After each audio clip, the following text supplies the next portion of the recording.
Welcome to my series 100 Scientists Who Influenced the World, where I've taken a diverse mix of people and broken them down into 10 different categories. There are some famous scientists as well as some lesser known ones, but all of these people have had an influence on the world. So, let's get started.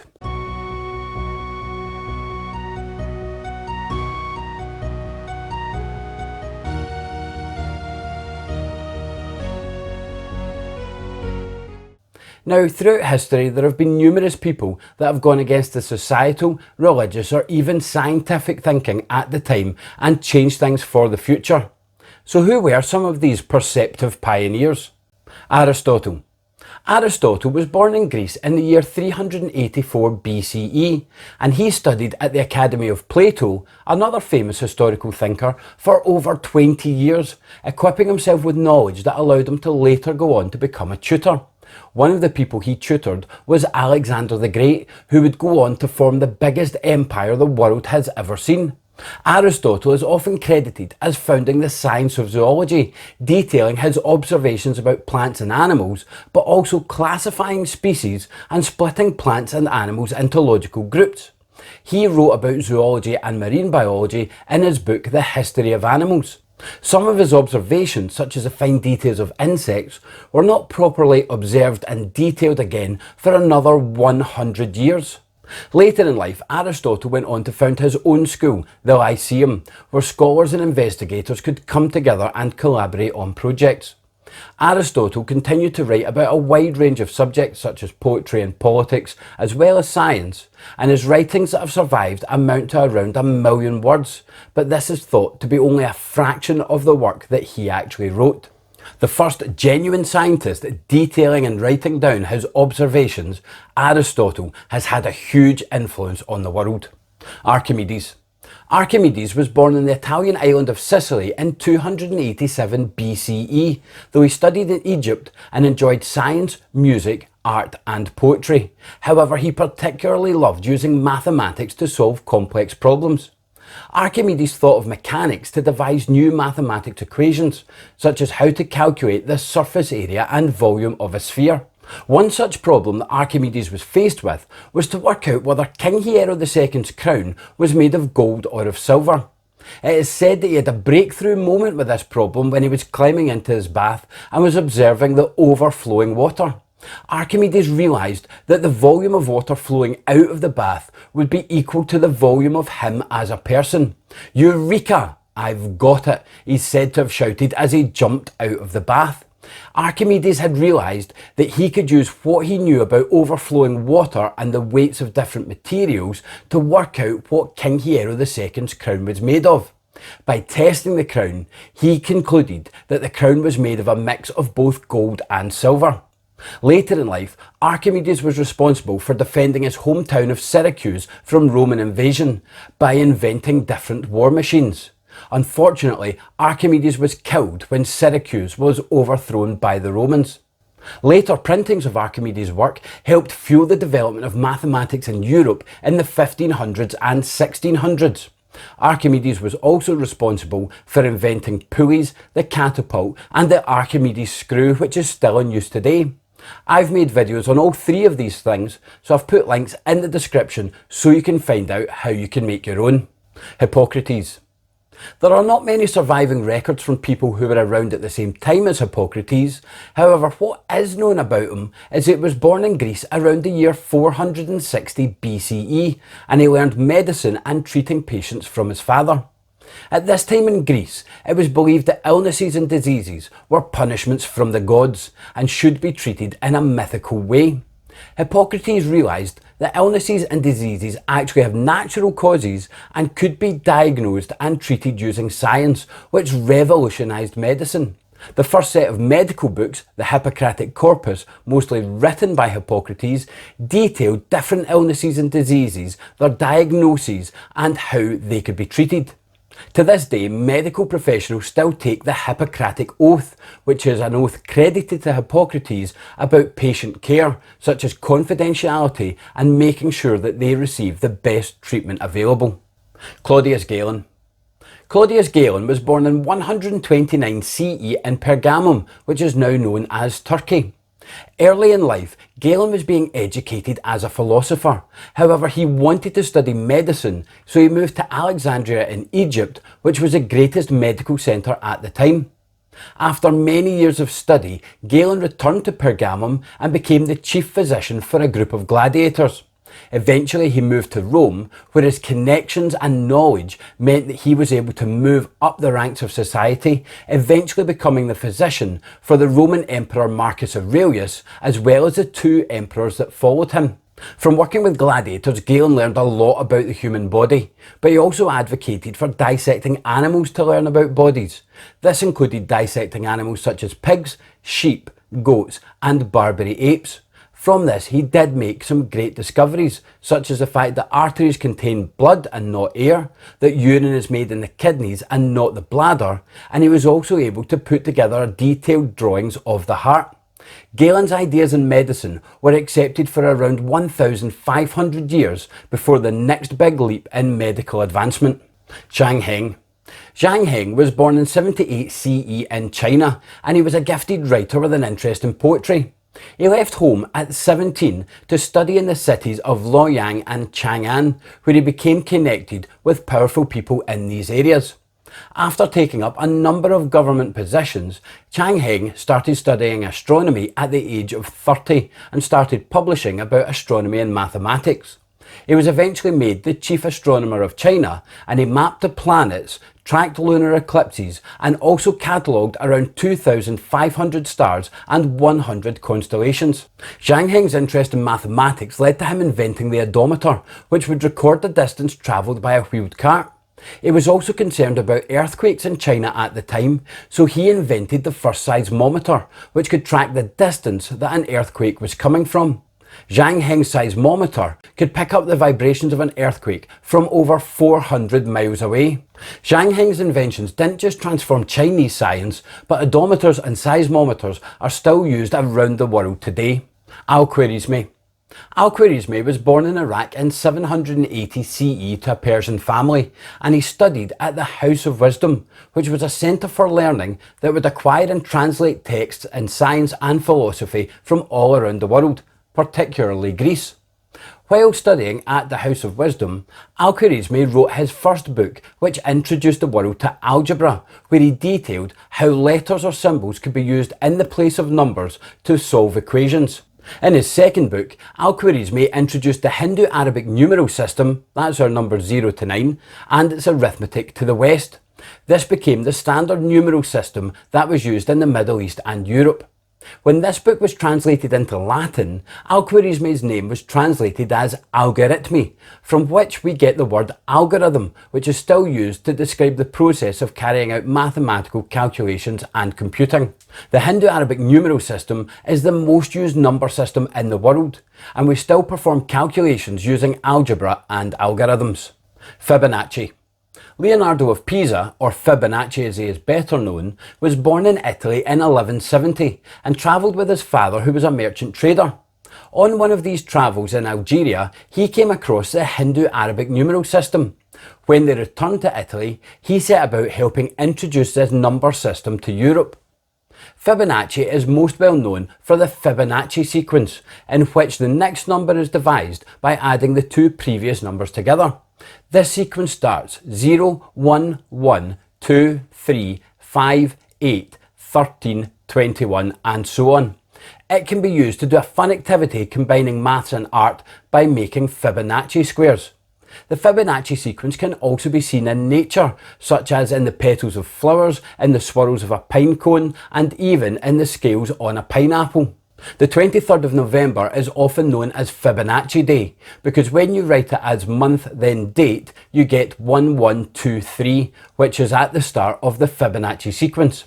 I've made a video previously about Fibonacci and showing you how to make Fibonacci squares, so I'll put a link in the description for you to check that out.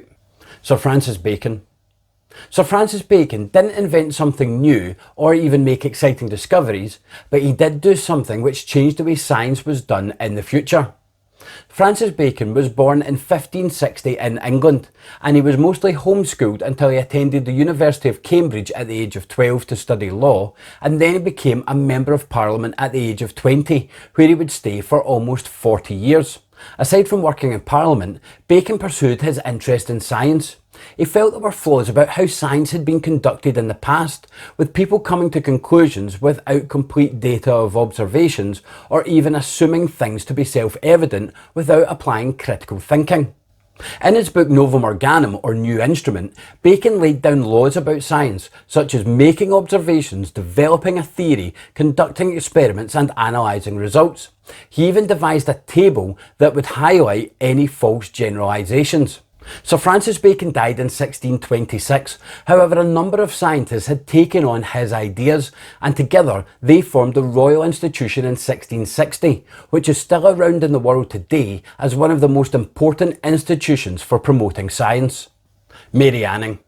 Mary Anning was born into poverty in 1799 in England, and due to her poor family situation, she received very little education as a child. Instead, she spent her days combing the beaches, searching for seashells that she could sell. It was on one of these trips to the beach with her brother hunting for seashells that they discovered a crocodile-like skeleton. This turned out to be the first ever complete ichthyosaur skeleton discovered. And this was not the only one of Mary Anning's discoveries. She went on to discover the first two ever plesiosaur skeletons discovered, the first pterosaur skeleton discovered outside of Germany, as well as a number of different fossilised fish.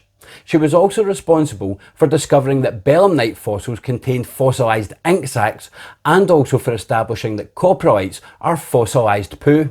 Due to her poor social situation, Anning could not fully participate in the scientific community at the time, and many people took advantage of this, failing to give her the credit that she deserved. However, Anning's discoveries did provide important evidence for paleontologists who were trying to gather evidence and develop theories about the evolution of life on Earth, challenging the religious views of creation that were around at the time. Dame Jane Goodall. Jane Goodall was born in England in 1934, and when she was young her parents gave her a stuffed chimpanzee instead of a teddy bear, and she has said that her affection for this character is what started her love of animals. After leaving school at 18 and spending some time on a friend's farm in Kenya, Goodall became the secretary to the Kenyan archaeologist Louis Leakey. It turns out that Leakey was actually looking for people to study primates at the time to see what their behaviours might tell us about early hominid behaviour. As such, in 1958, Goodall was sent back to England to study primate behaviour, while Leakey raised funds to send her to the Gombe Stream Game Reserve, now the Gombe National Park, to study primates. Goodall became the first of what was known as the Trimates, three women who studied the great apes. Goodall studied chimpanzees, Dian Fossey studied gorillas, and Biruti Galdikas studied orangutans. Goodall's work was able to correct a number of misunderstandings about chimpanzees. For example, she discovered they're omnivorous rather than vegetarian, they're capable of making and using tools, and they have a set of previously unrecognised complex social behaviours.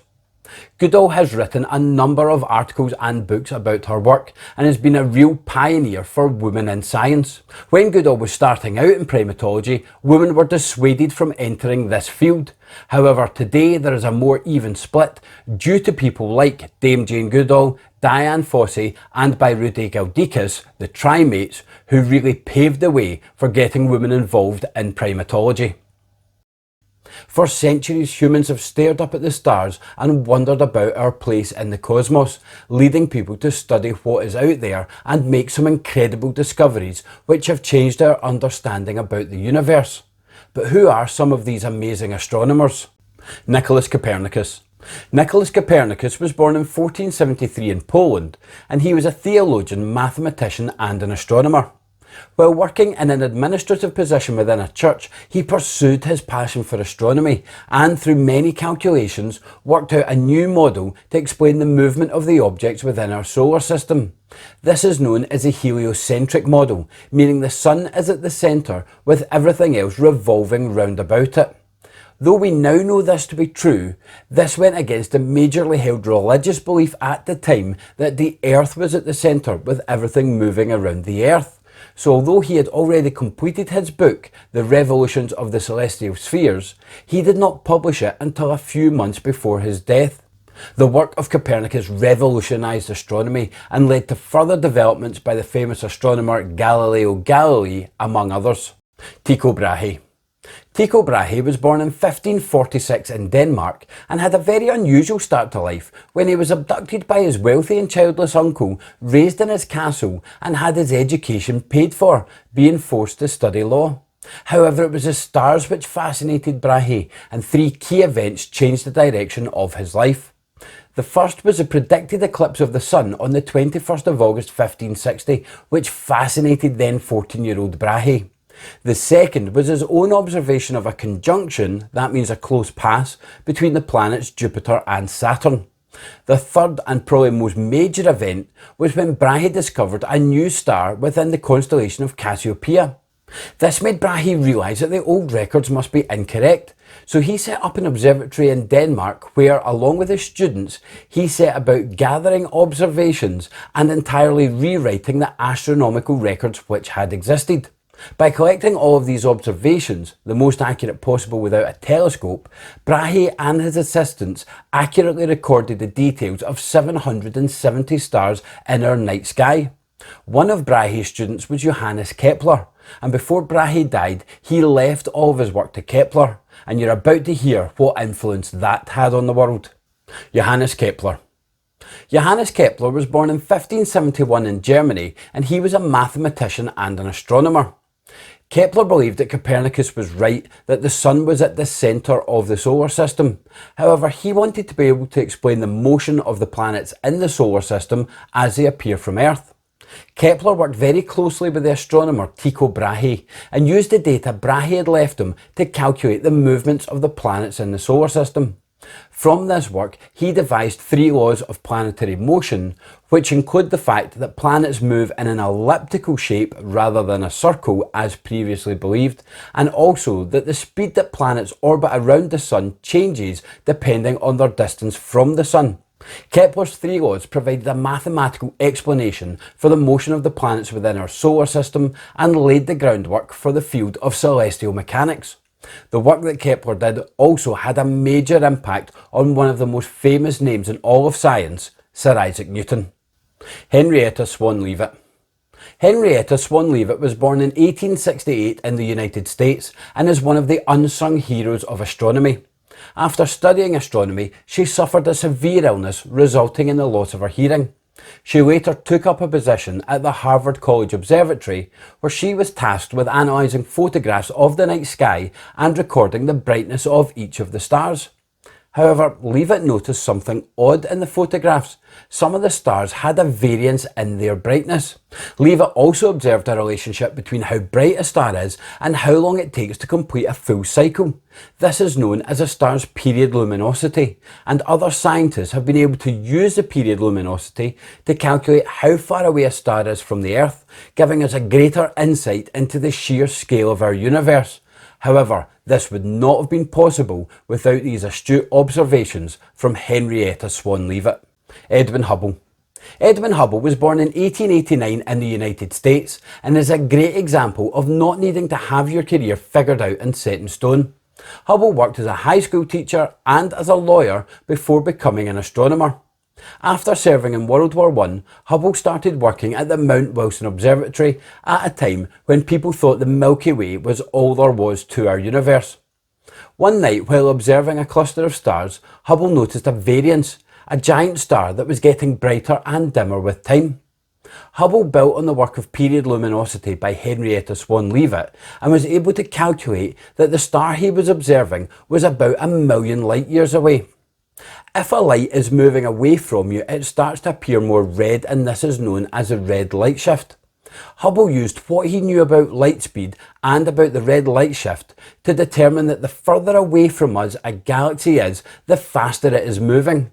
This provided the first recorded evidence that our universe is expanding and completely changed what we thought about our universe, given the fact at that time it was thought the Milky Way was all there was. But Hubble was able to observe things that were far beyond that. The Hubble Space Telescope, which has observed stars around 13 billion light years away, was named in honour of this amazing astronomer, Edwin Hubble. Annie Jump Cannon. Annie Jump Cannon was born in 1863 in the United States and is often known as the census taker of the sky. As a young girl, she would observe stars from her attic with her mother, and they would use books to identify the stars and constellations that they were looking at.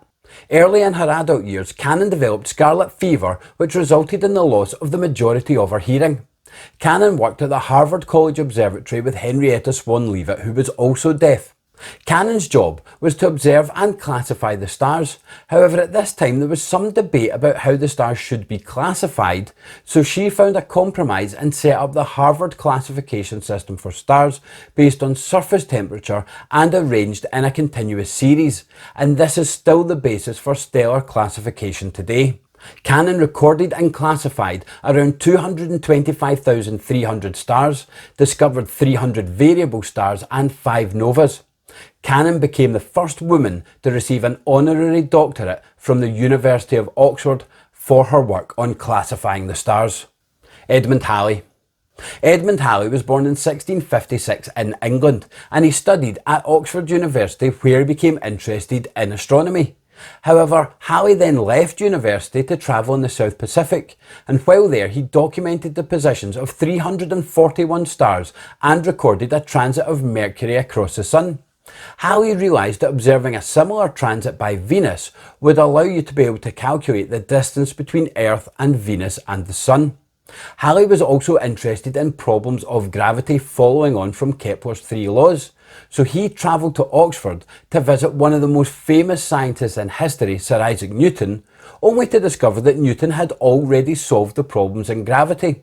Halley was so impressed with Newton's work that he helped fund Newton's landmark book, the Principia Mathematica. Halley's most famous discovery came in 1705 when he realised that observations of a comet seen in 1531, 1607 and 1682 were all very similar. Halley determined that these must all have been the same comet, which passes by Earth every 75 to 76 years, so he predicted when the comet would next be observable. Although he was not around to see it, Halley's prediction came true, and this comet is now known as Halley's Comet. It last passed by the Earth in 1986, and it will next pass by the Earth in 2061. Christian Huygens. Christian Huygens was born in 1629 in the Netherlands to a wealthy family, and he was fascinated by astronomy, even building his own telescope. Huygens discovered one of the moons of Saturn, known as Titan, and also discovered that the ears of Saturn, as they were described by the astronomer Galileo Galilei, were actually rings that encircled the planet. Huygens was a very talented scientist, so he didn't just make developments in astronomy, but in other areas as well. For example, Huygens developed a clock which used a pendulum, and this greatly improved the accuracy of clocks. At that time, a clock could go out by 15 minutes in a day, but with the Huygens clock with the pendulum, clocks stayed within an accuracy of 15 seconds. Huygens also theorised that light moves in waves through a substance called ether. This is how he explained the reflection and the refraction or bending of light. Though this theory wasn't entirely correct, it did establish the idea of light moving in waves. William and Caroline Herschel. I'm finishing up this list with a brother and sister duo. William Herschel was born in 1738 in Germany, and his sister Caroline was born 12 years later in 1750.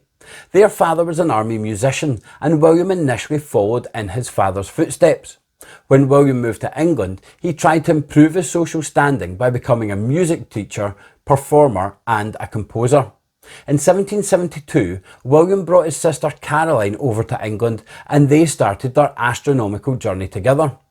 William realised to be able to see more of the night sky, he would need a telescope that used bigger mirrors to catch more of the light than were available at that time, so he decided he would have to make his own telescopes.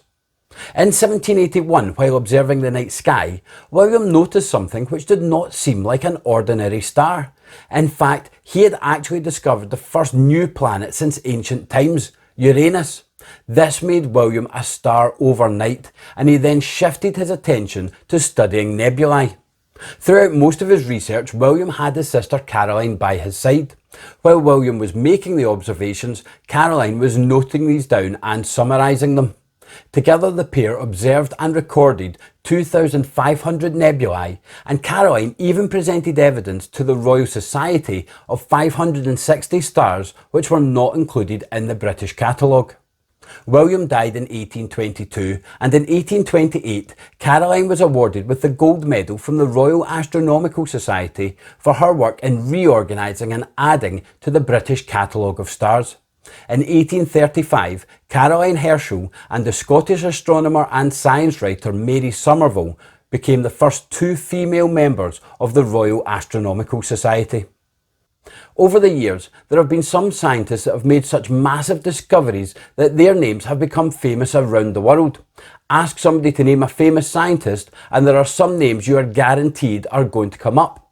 So who are some of these famous faces? Sir Isaac Newton. Born in 1643 in England, Sir Isaac Newton had a lonely childhood and was interested in designing different devices, contrary to his mother's wishes for him to become a farmer. Newton went on to study at the University of Cambridge. However, due to the Great Plague, the university had to close and Newton had to return home. This is where we get the famous story about Newton sitting in his orchard at home. While sitting there, he observed an apple falling from a tree down to the ground, and this made Newton wonder what force actually makes objects move, such as an apple to the ground or the earth around the sun. From this, Newton developed the theory of gravity. After a meeting with Edmund Halley to discuss gravity, funds were made available for the publishing of probably the most significant book in science, the Principia Mathematica, in which Newton laid out his three laws of motion, which explain what makes objects move or stop, what makes them speed up, slow down or change direction, and how for every action there is an equal and opposite reaction. By detailing the theory of gravity, developing calculus, and explaining the forces that make the universe work, Newton's work has greatly transformed the world of science. Albert Einstein. Albert Einstein was born in 1879 in Germany. Einstein was slow to develop speech, and when he did talk, he usually spoke in whispers. Einstein was a keen violinist and he worked in a patent office, but in his spare time he liked to write theories about space. In 1905, Einstein published his theory of special relativity, which started to draw links between space and time and how these could be changed. In 1915, Einstein published an expansion of special relativity, which he referred to as general relativity, and this was written to include gravity. At this point, Einstein theorised that space and time are actually the same thing, like two sides of a coin, and combined they are referred to as space-time. Einstein predicted that the light from a particular star would be observed during an eclipse due to the bending of space-time by gravity.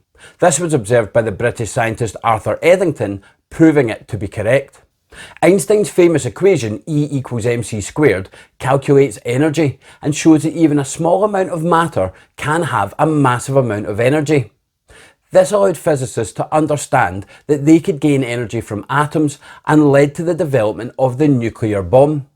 Einstein travelled the world giving lectures and received the Nobel Prize in Physics in 1921. As his theories were proven right, Einstein became famous the world over and changed physics forever. Marie Curie. Marie Curie was born in 1867 in Poland, and she started her scientific career studying in Paris, where she met her husband Pierre Curie. Together they studied the newly discovered phenomenon of radioactivity and established that radioactivity comes from the disintegration of atoms. This led to Marie, Pierre and also Henri Becquerel being awarded the Nobel Prize in Physics for their work on radioactivity.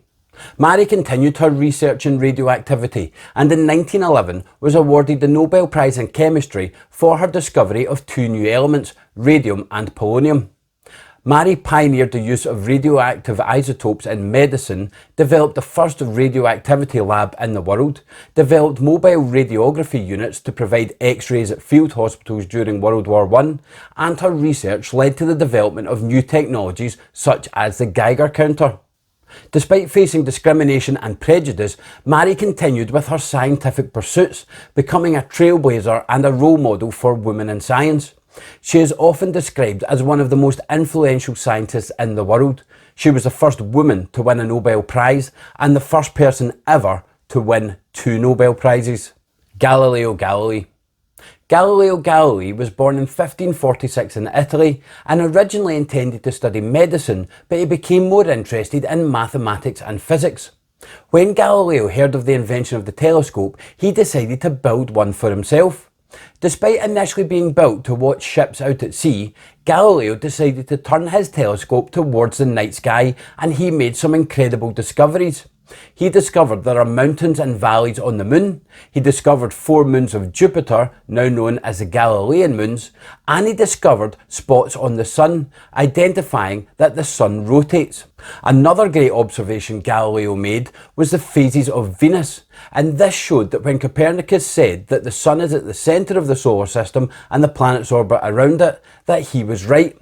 A famous story about Galileo says that he decided to experiment with motion by dropping cannonballs from the Leaning Tower of Pisa to show that objects of the same volume but different mass would fall at the same speed.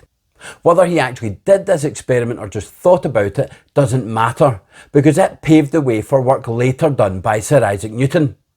Despite now being considered one of the most important figures in the history of science, the Catholic Church did not like the work Galileo was doing, and as such, he spent the last 9 years of his life in prison. Charles Darwin.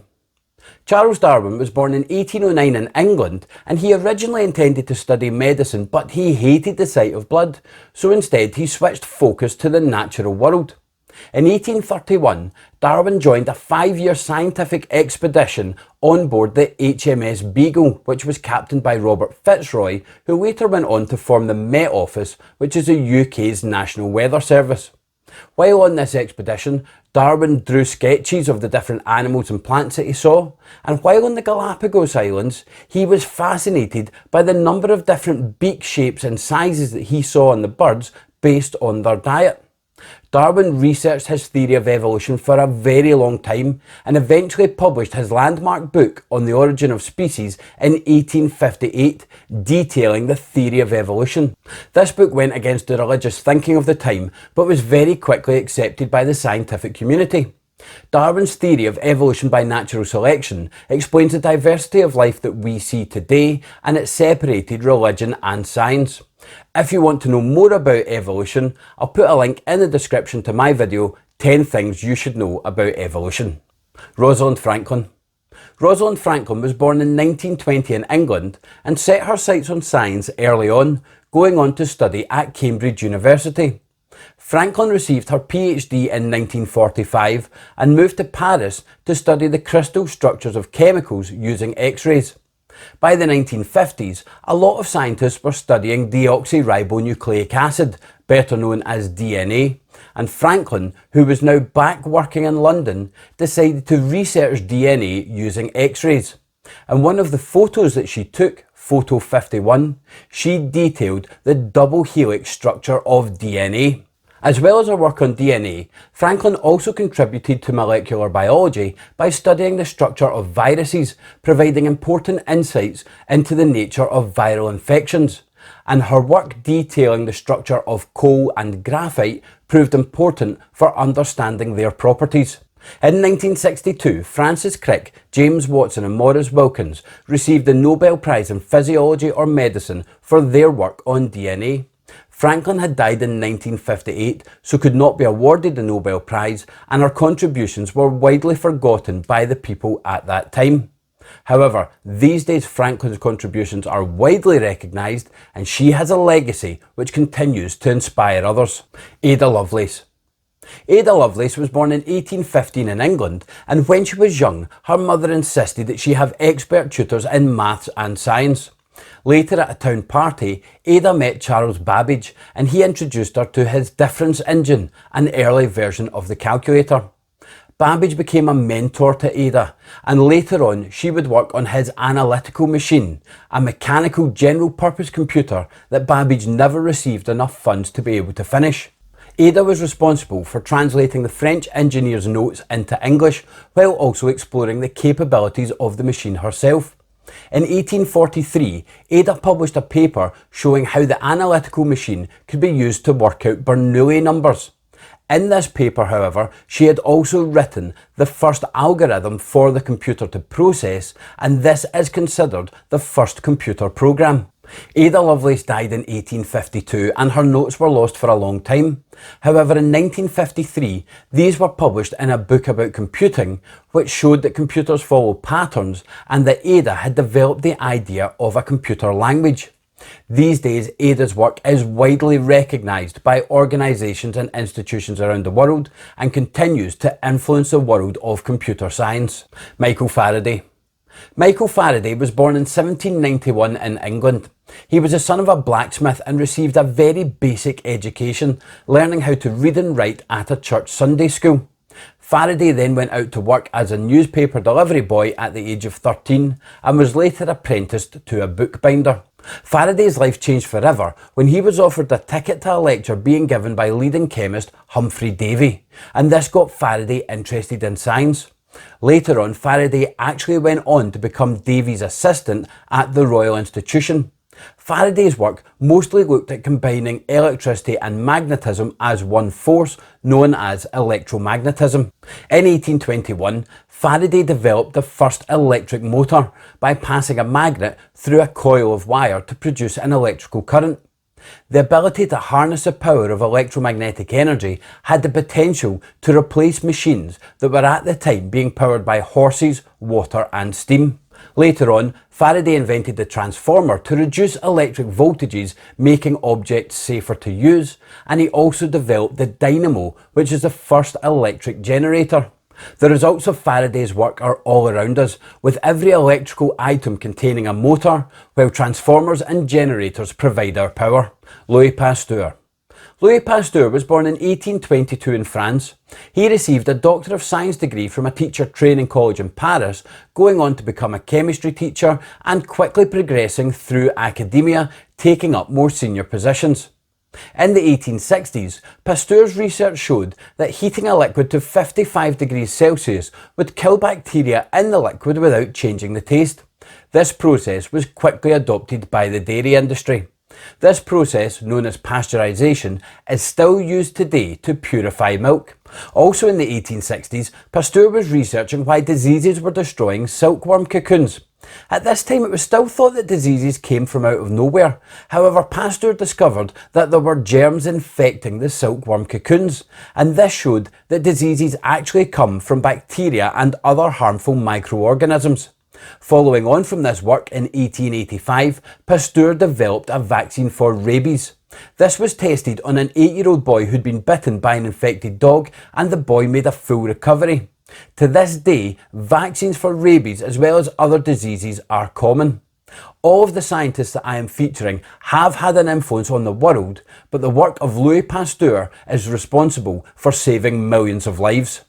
Stephen Hawking. Stephen Hawking was born in 1942 in England, and he enjoyed science and stargazing as he was growing up. Hawking completed a degree in natural sciences in 1962 at the University of Oxford, and then went on to complete his PhD at Cambridge University. However, in 1963, Hawking had been diagnosed with motor neuron disease, which affected his nerve cells. Despite doctors estimating that Hawking only had around 2 years to live, he defied the odds and lived for a further 55 years.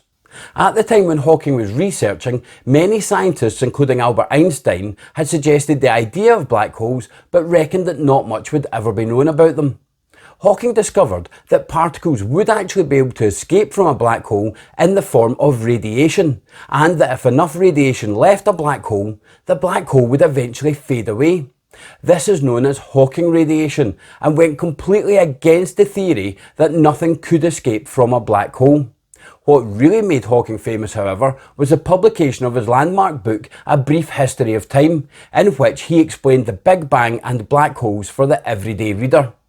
Hawking experienced a meteoric rise to fame and became a pop culture figure, appearing in TV shows such as The Simpsons and The Big Bang Theory, and there was even an Oscar-winning film made about his life called The Theory of Everything. Since the dawn of mathematics until the present day, there have been many people that have developed fundamental laws of mathematics, solved complex equations, or even used it to help us understand the universe and reach space. So who are some of these marvellous mathematicians? Pythagoras. Pythagoras was born in 570 BCE in Greece, but he later moved to Italy where he formed the Pythagorean school. Pythagoras made significant contributions to the fields of mathematics, science and philosophy, but is best well known for the mathematical theorem which bears his name, the Pythagorean theorem. This theorem states that in a right-angled triangle, the square of the hypotenuse is equal to the sum of the square of the other two sides. This is a fundamental part of mathematics which is still in use today in fields such as physics, engineering and architecture. Pythagoras believed that mathematics is a way to understand the universe, that the universe is mathematical in nature, and that everything can be understood through numbers. Leonhard Euler. Leonhard Euler was born in 1707 in Switzerland, and he studied at the University of Basel, where he received a master's degree. His ability in mathematics was soon recognised and respected throughout Europe, and he moved to the St. Petersburg Academy of Sciences. Euler's greatest contribution to mathematics was in the field of number theory, where he made major contributions to the study of prime numbers and developed concepts and formulae which are still in use today. Euler also raised calculus to new levels of perfection and shed light on most areas of pure mathematics. Euler's textbooks on calculus are still used as a prototype to this very day because they contain concepts and formulae on differentiation and integration, many of which Euler developed himself. Euler is often considered one of the most prolific mathematicians of all time, having published over 800 books and papers in his lifetime. Henri Poincaré. Henri Poincaré was born in 1854 in France, and he is thought to be one of the last universalists, understanding all branches of mathematics, and as such he made huge contributions to a range of mathematical fields. Poincaré came from an intelligent family. His father was a professor and his cousin would go on to be the president of France. He was quite sick as a child, so he spent a lot of time at home being taught by his mother. Poincaré used his mathematical knowledge to tackle some of the biggest problems of the day. When King Oscar II of Sweden offered a prize to anyone who could prove the stability of the solar system, Poincaré developed the three-body problem, which explains how three planets in orbit will affect each other's paths as they pass nearby. He also set about trying to explain why light is the speed limit of the solar system, and papers he published in 1905 came very close to developing the theory of special relativity, which was detailed by Einstein later that same year. Poincaré also started the mathematical fields of chaos theory and topology, and developed the Poincaré conjecture, one of the most famous problems in all of mathematics, which was not solved until 100 years later. Euclid. It is thought that Euclid was born around 300 BCE in Greece, though not much is known about his life. It's believed that he worked in Alexandria under the rule of Ptolemy I, teaching mathematics as a professor and also developing the Alexandrian school of mathematics. Building on the work of those that had come before him, Euclid wrote a collection of mathematics books called Elements, 13 books in total, and these are considered among the most prominent books in all of mathematics. In fact, it is believed that Elements is second only to the Bible in the number of copies that exist of it in different languages. Almost from the time it was written, Elements had an impact on human affairs as it was a primary source of geometric reason. For 2,000 years, Euclid's work was considered geometry as non-Euclidean geometry had not yet been introduced, and Euclid had set a standard for deductive reasoning and geometric instruction. Carl Friedrich Gauss. Carl Friedrich Gauss was born in 1777 in Germany and is widely considered one of the greatest mathematicians of all time, contributing not only to mathematics but to the fields of astronomy and physics as well. Gauss was a mathematical prodigy, and he retained the ability to perform complex mental calculations for most of his life. When he was a teenager, his teachers and his mother referred him to the Duke of Brunswick, who, impressed with Gauss's mathematical ability, funded his education and research until the Duke's death. Gauss had many major landmark moments, including the first discovery in Euclidean geometry for 2000 years, researching number theory, of which he's considered its modern founder, rediscovering series using the method of least squares, publishing a major work on the computation of planetary orbits, and working with Wilhelm Weber on the invention of the first electromagnetic telegraph.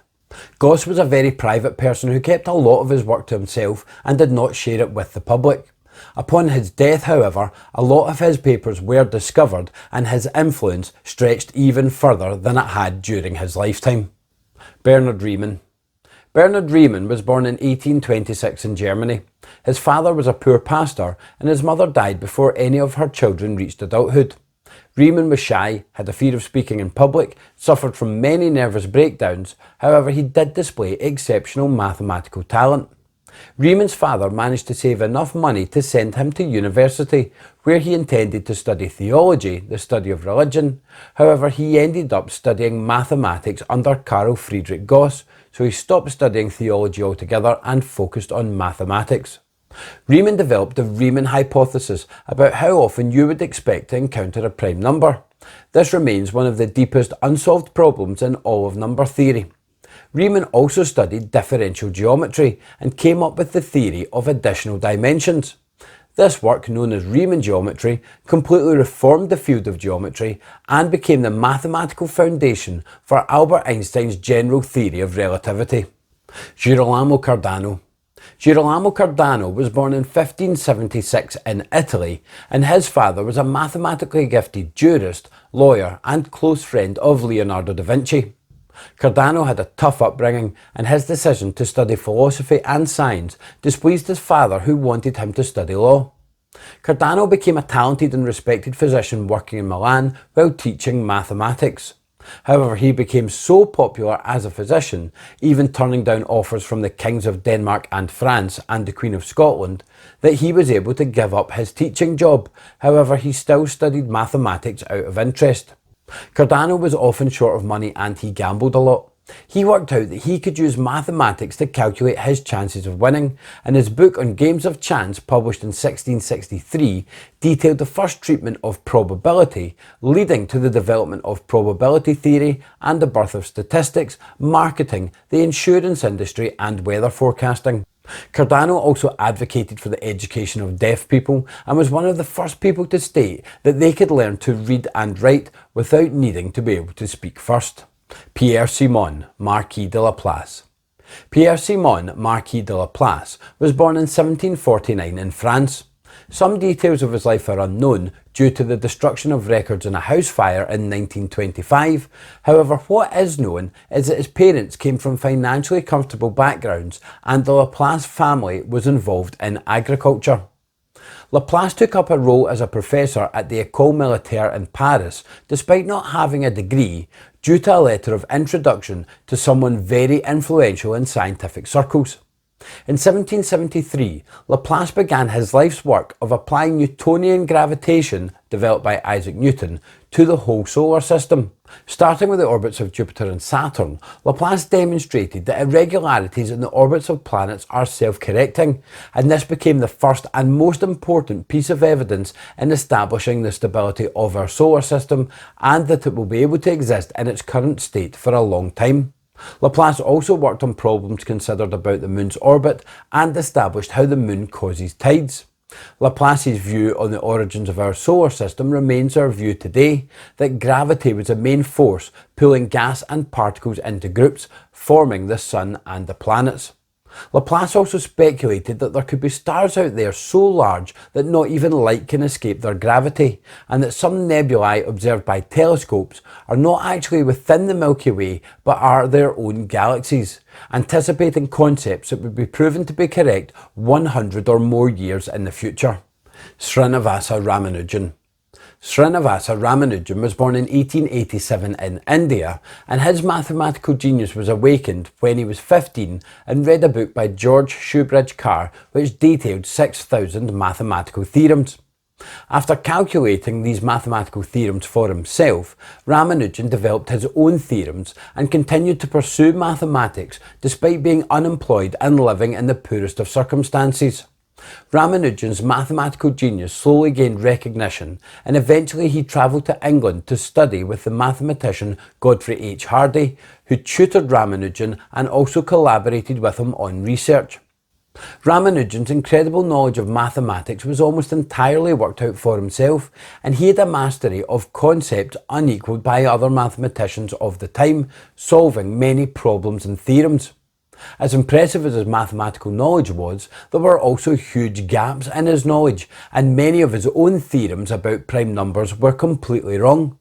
In 1918, Ramanujan became the first Indian elected to the Royal Society, the UK's National Academy of Sciences, and although widely unknown to the world, he is recognised by mathematicians as a phenomenal genius. Katherine Johnson. Katherine Johnson was born in 1918 in America, and she worked hard at her education, starting high school at age 10, college at age 15, and by 18 she had graduated with degrees in French and mathematics. Johnson took a job teaching mathematics to black students before joining the National Advisory Committee for Aeronautics as someone who computes the organisation's many mathematical needs. 5 years after joining the NACA, they turned over their operations to NASA, where Johnson became an aerospace technologist. She calculated the trajectory of the flight of the first American in space, Alan Shepard, helped calculate John Glenn's orbit of the Earth, and also helped calculate the trajectories of the famous Apollo 11 mission, which saw Neil Armstrong and Buzz Aldrin become the first humans to set foot on the moon. Despite all of these incredible achievements, the general public had no knowledge of the work that Johnson and other black women were doing behind the scenes, with all of the public and media attention going to the white male astronauts. In 2016, the Hollywood film Hidden Figures brought widespread recognition for Johnson and other black women who'd been working for NASA. There are some scientists who've set out to inspire the public and improve their understanding through communicating the wonders of science across different media such as TV and books. So who are some of these champion communicators? Richard Dawkins. Richard Dawkins is an English evolutionary biologist born in 1941 in Kenya. His parents had an interest in the natural sciences, and they would answer his questions in scientific terms. Dawkins first learned of Darwin's theory of evolution as a teenager, before later going on to study zoology, teaching in America, and then taking up a position as a lecturer at the University of Oxford. Dawkins really rose to fame in 1976 with the publication of his first book, The Selfish Gene, which explains how a gene drives its own reproduction and that organisms such as you and me simply assist these genes to continue. Another one of his masterpieces is the book Climbing Mount Improbable, which illustrates the beauty of evolution and highlights the unique adaptations of things such as figs, spiders and flightless birds. Dawkins has been a prominent voice in the communication of science. He was the first Simone Professor for the Public Understanding of Science at the University of Oxford, a position he held for 13 years, and he has hosted some of the Christmas lectures for the Royal Institution.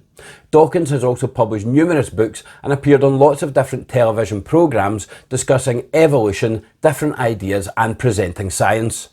Brian Cox. Brian Cox was born in 1968 in England.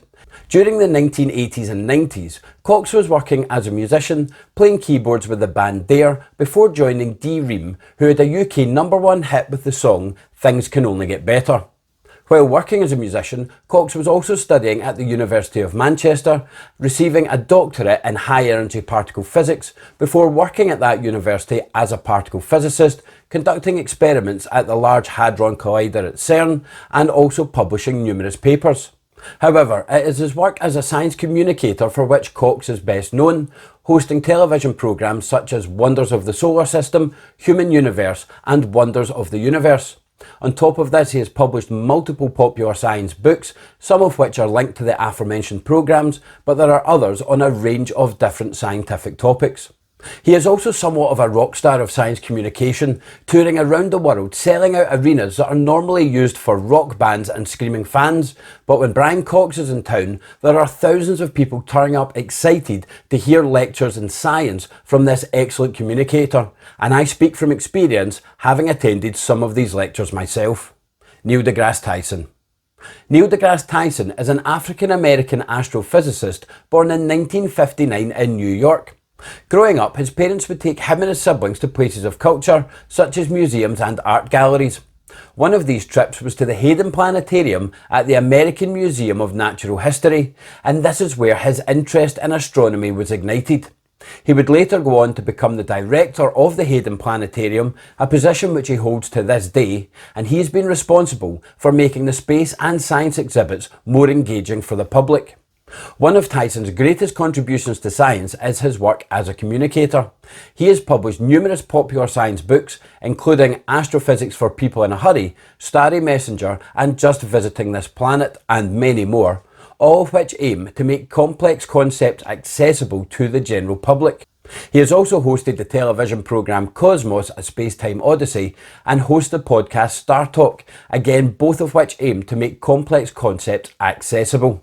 Tyson has become somewhat of a popular culture figure, appearing in multiple films and television shows, including Batman v Superman, The Simpsons, and The Big Bang Theory. Carl Sagan. Carl Sagan was born in 1934 in America. He earned 2 degrees in physics from the University of Chicago, a PhD in astronomy and astrophysics from the University of California, and then became a teacher at Harvard University. Sagan thought of the idea of sending messages out into the universe that could be understood by intelligent life. The last messages he helped with were the Voyager gold records, which were sent out on the Voyager probes that were launched in the 1970s. The Voyager 1 probe is now approximately 14.6 billion miles from Earth, and the Voyager 2 probe is approximately 12.3 billion miles from Earth. Sagan also helped set up the Planetary Society and was a member of the SETI Institute Board of Trustees. SETI stands for Search for Extraterrestrial Intelligence. Sagan was also a gifted communicator, publishing popular science books such as The Dragons of Eden, as well as the fiction book Contact, which was made into a film starring Jodie Foster. Sagan also hosted the television programme Cosmos, which was viewed by around 500 million people worldwide and is considered one of the most popular science programmes of all time. Sir David Attenborough. Sir David Attenborough is one of the most recognised voices in science communication. Born in 1926 in England, the same year as the late Queen Elizabeth II, Attenborough grew up on the grounds of University College Leicester, now the University of Leicester, where his dad was the principal. As a child, he was interested in animals and the natural world, and would later go on to study natural sciences at university. Attenborough has written, produced and presented many award-winning television series, including Life on Earth, Living Planet, The Secret Life of Plants, The Life of Birds, The Life of Mammals and Blue Planet, as well as some which focus on environmental issues such as State of the Planet and Climate Change, The Facts. Attenborough is also the only person to have won a BAFTA for television series in black and white, colour, high definition and 3D. Attenborough is so popular within the natural sciences that there are over 10 different species of plants and animals which are named after him, as well as a British research vessel known as the RRS Sir David Attenborough. You're also likely familiar with his late brother Richard Attenborough, who played the role of John Hammond in the Jurassic Park series, as well as Kris Kringle in Miracle on 34th Street. Michio Kaku. Michio Kaku was born in 1947 in America to second-generation Japanese-American parents. After seeing a picture of Einstein's desk at the time of his death, Kaku was fascinated to learn that Einstein had never completed his unified field theory. Kaku set out to solve this problem for himself. By the time he was in high school, Kaku had managed to build his own atom smasher out of scrap metal and wire, which could produce a magnetic field stronger than that of the Earth's and also produce antimatter. This won him a scholarship and he completed his degree at Harvard University. In collaboration with a researcher at the University of Osaka, in 1978, Kaku published a paper describing string field theory, a branch of string theory. Kaku is perhaps best well known as a science communicator, publishing numerous popular science books on physics and related topics, and his books Physics of the Impossible, Physics of the Future of Mind and The God Equation are all New York Times bestsellers. Kaku also hosts a weekly radio show and has hosted television specials for the BBC, the Discovery Channel, the History Channel and the Science Channel, and has appeared on many other science television programmes. Alice Roberts. Alice Roberts was born in 1973 in England. Her father was an aeronautical engineer and her mother was an art teacher. When she was 10, Roberts won a Blue Peter Young Artist Award, however it was science that interested her more, going on to study medicine at university. Roberts then worked for the National Health Service before taking up a position at the University of Bristol while also studying for her PhD in paleopathology, which is the study of diseases in ancient humans. Science communication is where Roberts has really made a name for herself, co-hosting Christmas lectures for the Royal Institution. She is the president for the British Science Association, and she also hosted a 10-part series on BBC Radio 4 all about the human body entitled Bodies. Roberts has also presented or appeared in numerous popular science television programmes such as Time Team and Prehistoric Autopsy, and she also travelled all around the world for her documentary series The Incredible Human Journey, which explored the migration of humans throughout the world. Roberts has also written numerous popular science books shedding light on ancient humans with a narrative style that is engaging, easy to follow and really brings science to life. Helen Czerski. Helen Czerski was born in 1978 and is a British physicist, oceanographer and television presenter. She received 2 master's degrees in natural sciences with physics from the University of Cambridge, as well as a PhD. She is a regular presenter of BBC science programmes, including Orbit, Earth's Extraordinary Journey and Dara O'Brien's Science Club, and she has also hosted the Christmas lectures for the Royal Institution. Czerski also is a regular contributor to BBC Focus with the column Everyday Science and the Wall Street Journal with the column Everyday Physics. She has also written popular science books such as Storm in a Teacup and The Blue Machine. In 2018, Czerski won the William Thomson Lord Kelvin Medal and Prize from the Institute of Physics for her work in championing the physics of everyday life. Bill Nye. William Nye, better known as Bill Nye the Science Guy, was born in 1955 in the United States. Nye attended Cornell University and received a degree in mechanical engineering, and his interest in science became greater when he attended an astronomy class which was being taught by Carl Sagan. After university, Nye worked for Boeing, inventing and designing parts for aeroplanes. However, he was really interested in stand-up comedy. This led to him leaving Boeing and taking small parts on multiple television programmes where he was delivering science, and this led to him receiving the name Bill Nye the Science Guy. In the 1990s, he successfully pitched a television programme which would communicate science to the general public, and this was appropriately named Bill Nye the Science Guy. This programme proved popular with kids and parents alike, and it received 19 Emmy wins over its 5-year run, including one for Nye's performance on the show.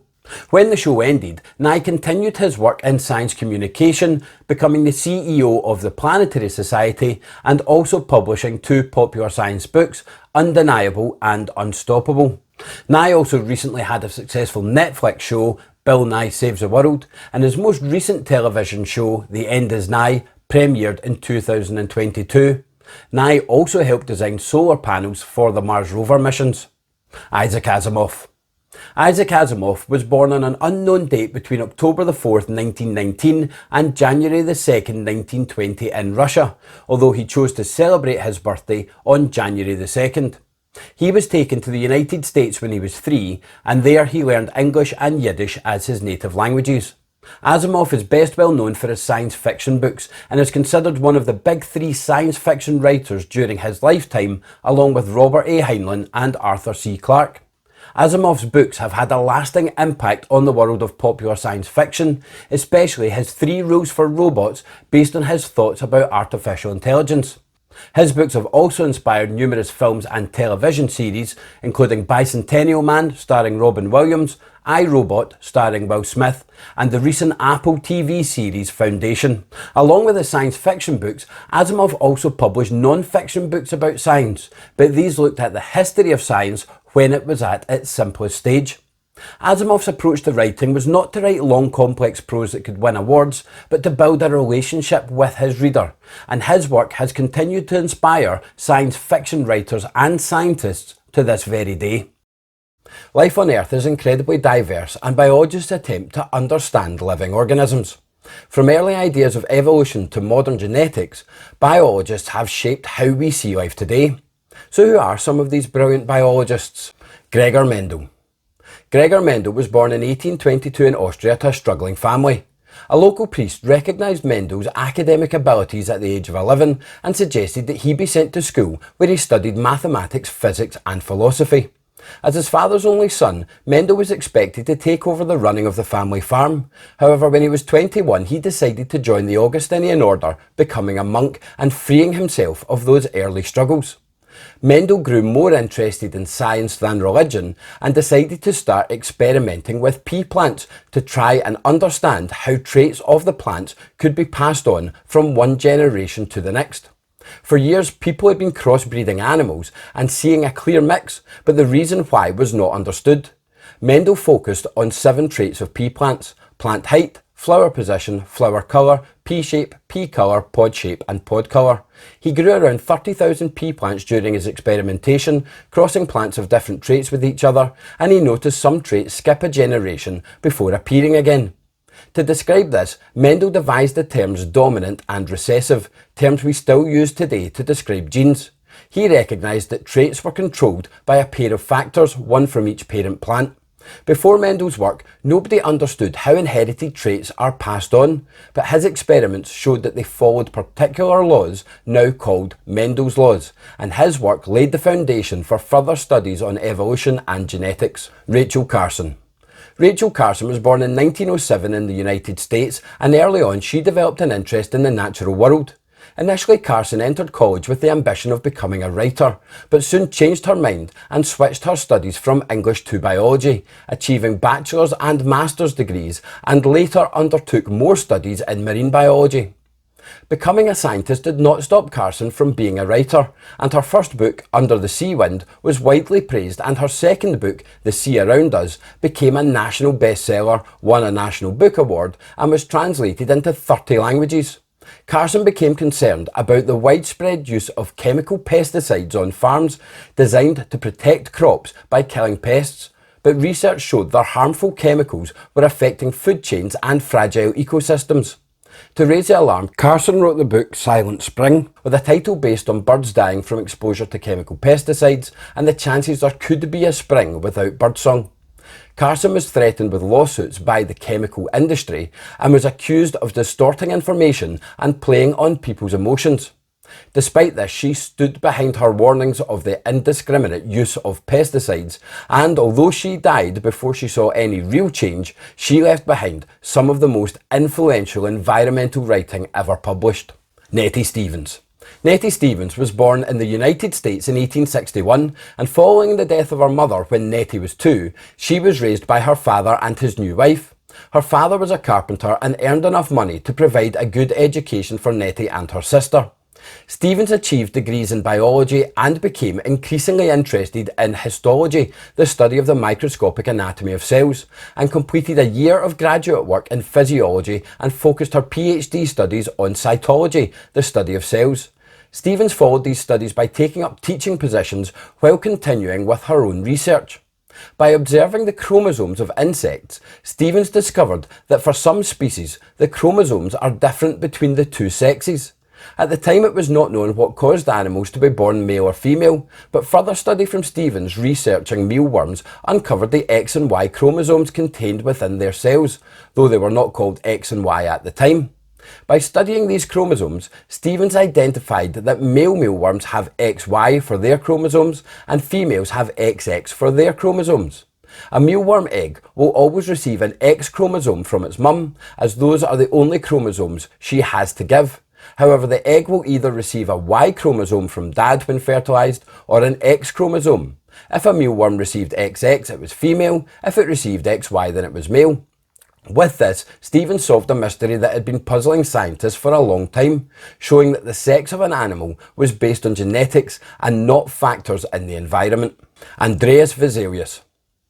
Andreas Vesalius was born in 1514 in Brussels, which was then part of the Netherlands, but is now part of Belgium. Vesalius was born into a family of physicians and pharmacists, so it was of no surprise that he followed down the family path into medical science. While studying in Paris, Vesalius had the opportunity to dissect animals as well as human bodies. He dedicated a lot of time to studying human bones. When he was appointed a lecturer at the University of Padua, one of his duties was to deliver anatomical demonstrations. Knowing a thorough knowledge of anatomy would be required, Vesalius conducted all his own dissections. At this time, the work of Claudius Galen was still the authority on anatomy. However, Vesalius observed this was not based on dissection of the human body, as that was banned by the Romans at the time of Galen, so Vesalius set about writing his own textbook based on his work. Vesalius' landmark publication, the 7 books on the structure of the human body, was published in 1543, the most extensive and accurate description of human anatomy than anything that had come before it. As a result, anatomy became a scientific discipline in its own right, with far-reaching implications for all of biology. Antony van Leeuwenhoek. Antony van Leeuwenhoek was born in 1632 in the Netherlands. Life had a sad start for van Leeuwenhoek. When he was 5, his father died. His mother remarried, but then when van Leeuwenhoek was 10, his stepfather died. Van Leeuwenhoek had very little formal education before being sent to live with his uncle. He had various jobs growing up, including a bookmaker's apprentice, ran a draper's shop, a chamberlain, a land surveyor and a wine gauger. While running his draper's shop, van Leeuwenhoek wanted to see the quality of his thread clearer than the magnifying lenses of the day would allow. He therefore made his own lenses and kept his method a secret, though a friend did encourage him to send letters about his observations to the Royal Society. Van Leeuwenhoek did so, starting with his microscopic observations of mould, bees and lice, and this began a series of letters back and forth right up until van Leeuwenhoek's death in 1723, totalling 190 letters the scientist had sent. One day, van Leeuwenhoek used his microscope to look at some pond water and was amazed to find microscopic life, the first observed bacteria. The Royal Society were not convinced, as there was no evidence for such life. However, this had many scientists verify results of the experiment, and van Leeuwenhoek's results were fully acknowledged, and he went on to make many more observations, including blood cells. Van Leeuwenhoek holds a very important place in the history of microbiology as the first to look and have the power of seeing the microscopic world around us. Barbara McClintock. Barbara McClintock was born in 1902 in the United States to a doctor father and an artist mother. When she attended Cornell University, she became interested in botany and plant genetics, eventually received a bachelor's degree in agriculture and a master's and PhD in botany. While studying the movement of genes within corn, McClintock identified that chromosomes are the foundation of genetics and that some genes have the ability to move within or even between chromosomes from one generation to the next. She referred to this as jumping genes and additionally found that some of these moving elements could turn genes on or off, which accounted for the variation seen in corn plants. McClintock's findings were initially dismissed, with people describing her ideas as radical. However, in the 1960s, scientists discovered that McClintock was correct. Recognition and awards came flooding in, including the National Medal in Science in 1970 and the Nobel Prize in Physiology or Medicine in 1983. McClintock's discoveries changed our understanding of genetics forever. Scientists learned that they could engineer genes, making them perform specific functions to produce desired traits, and it helped improve our understanding of the genetic basis of diseases and how to develop new treatments. Carl Linnaeus. Carl Linnaeus was born in 1707 in Sweden, and he was interested in plants from an early age. He attended university to study medicine, however, due to his poor financial situation, he could only attend a few lectures. Linnaeus had to subsidise his studies by teaching botany in the gardens of the university. At the time, if you wanted to open a medical practice in Sweden, students had to complete their degrees abroad. Linnaeus found someone to finance his studies in the Netherlands, and when he returned, he sought someone to finance the publication of his many manuscripts. He was immediately successful, and The System of Nature was published. This work laid a new way of classifying plants and animals, developing a hierarchical structure, replacing existing biological classification systems. This new system replaced chaos with order, creating a cornerstone for other biologists who further studied this field, and it is still the backbone of classification within the life sciences today. Sir Alexander Fleming.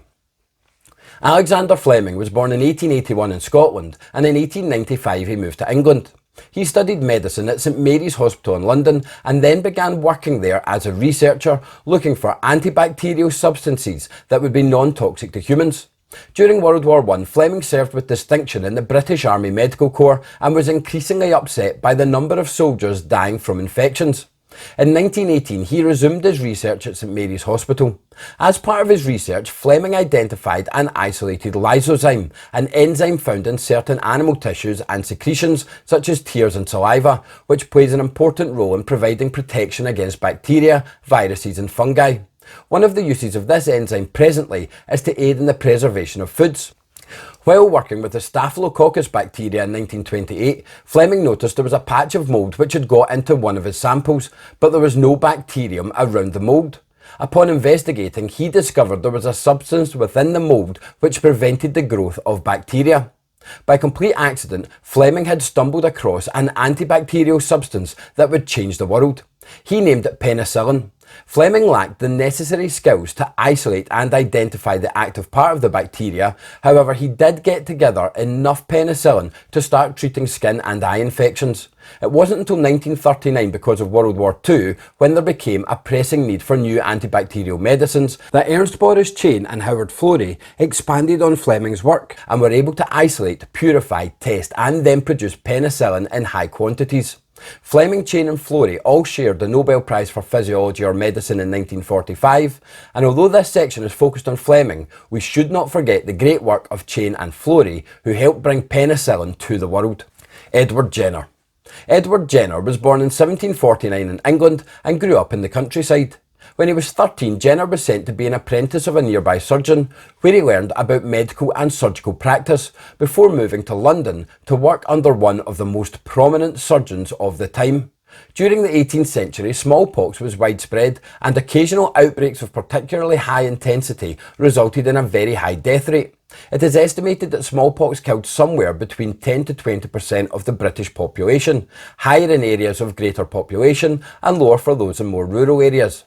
Jenner had heard of people in China deliberately infecting people with smallpox to help their body build their immunity to the virus. Unfortunately, the strength of the virus being passed on could not be controlled, and some people could end up seriously ill. It also meant that person could also become a spreader of the illness.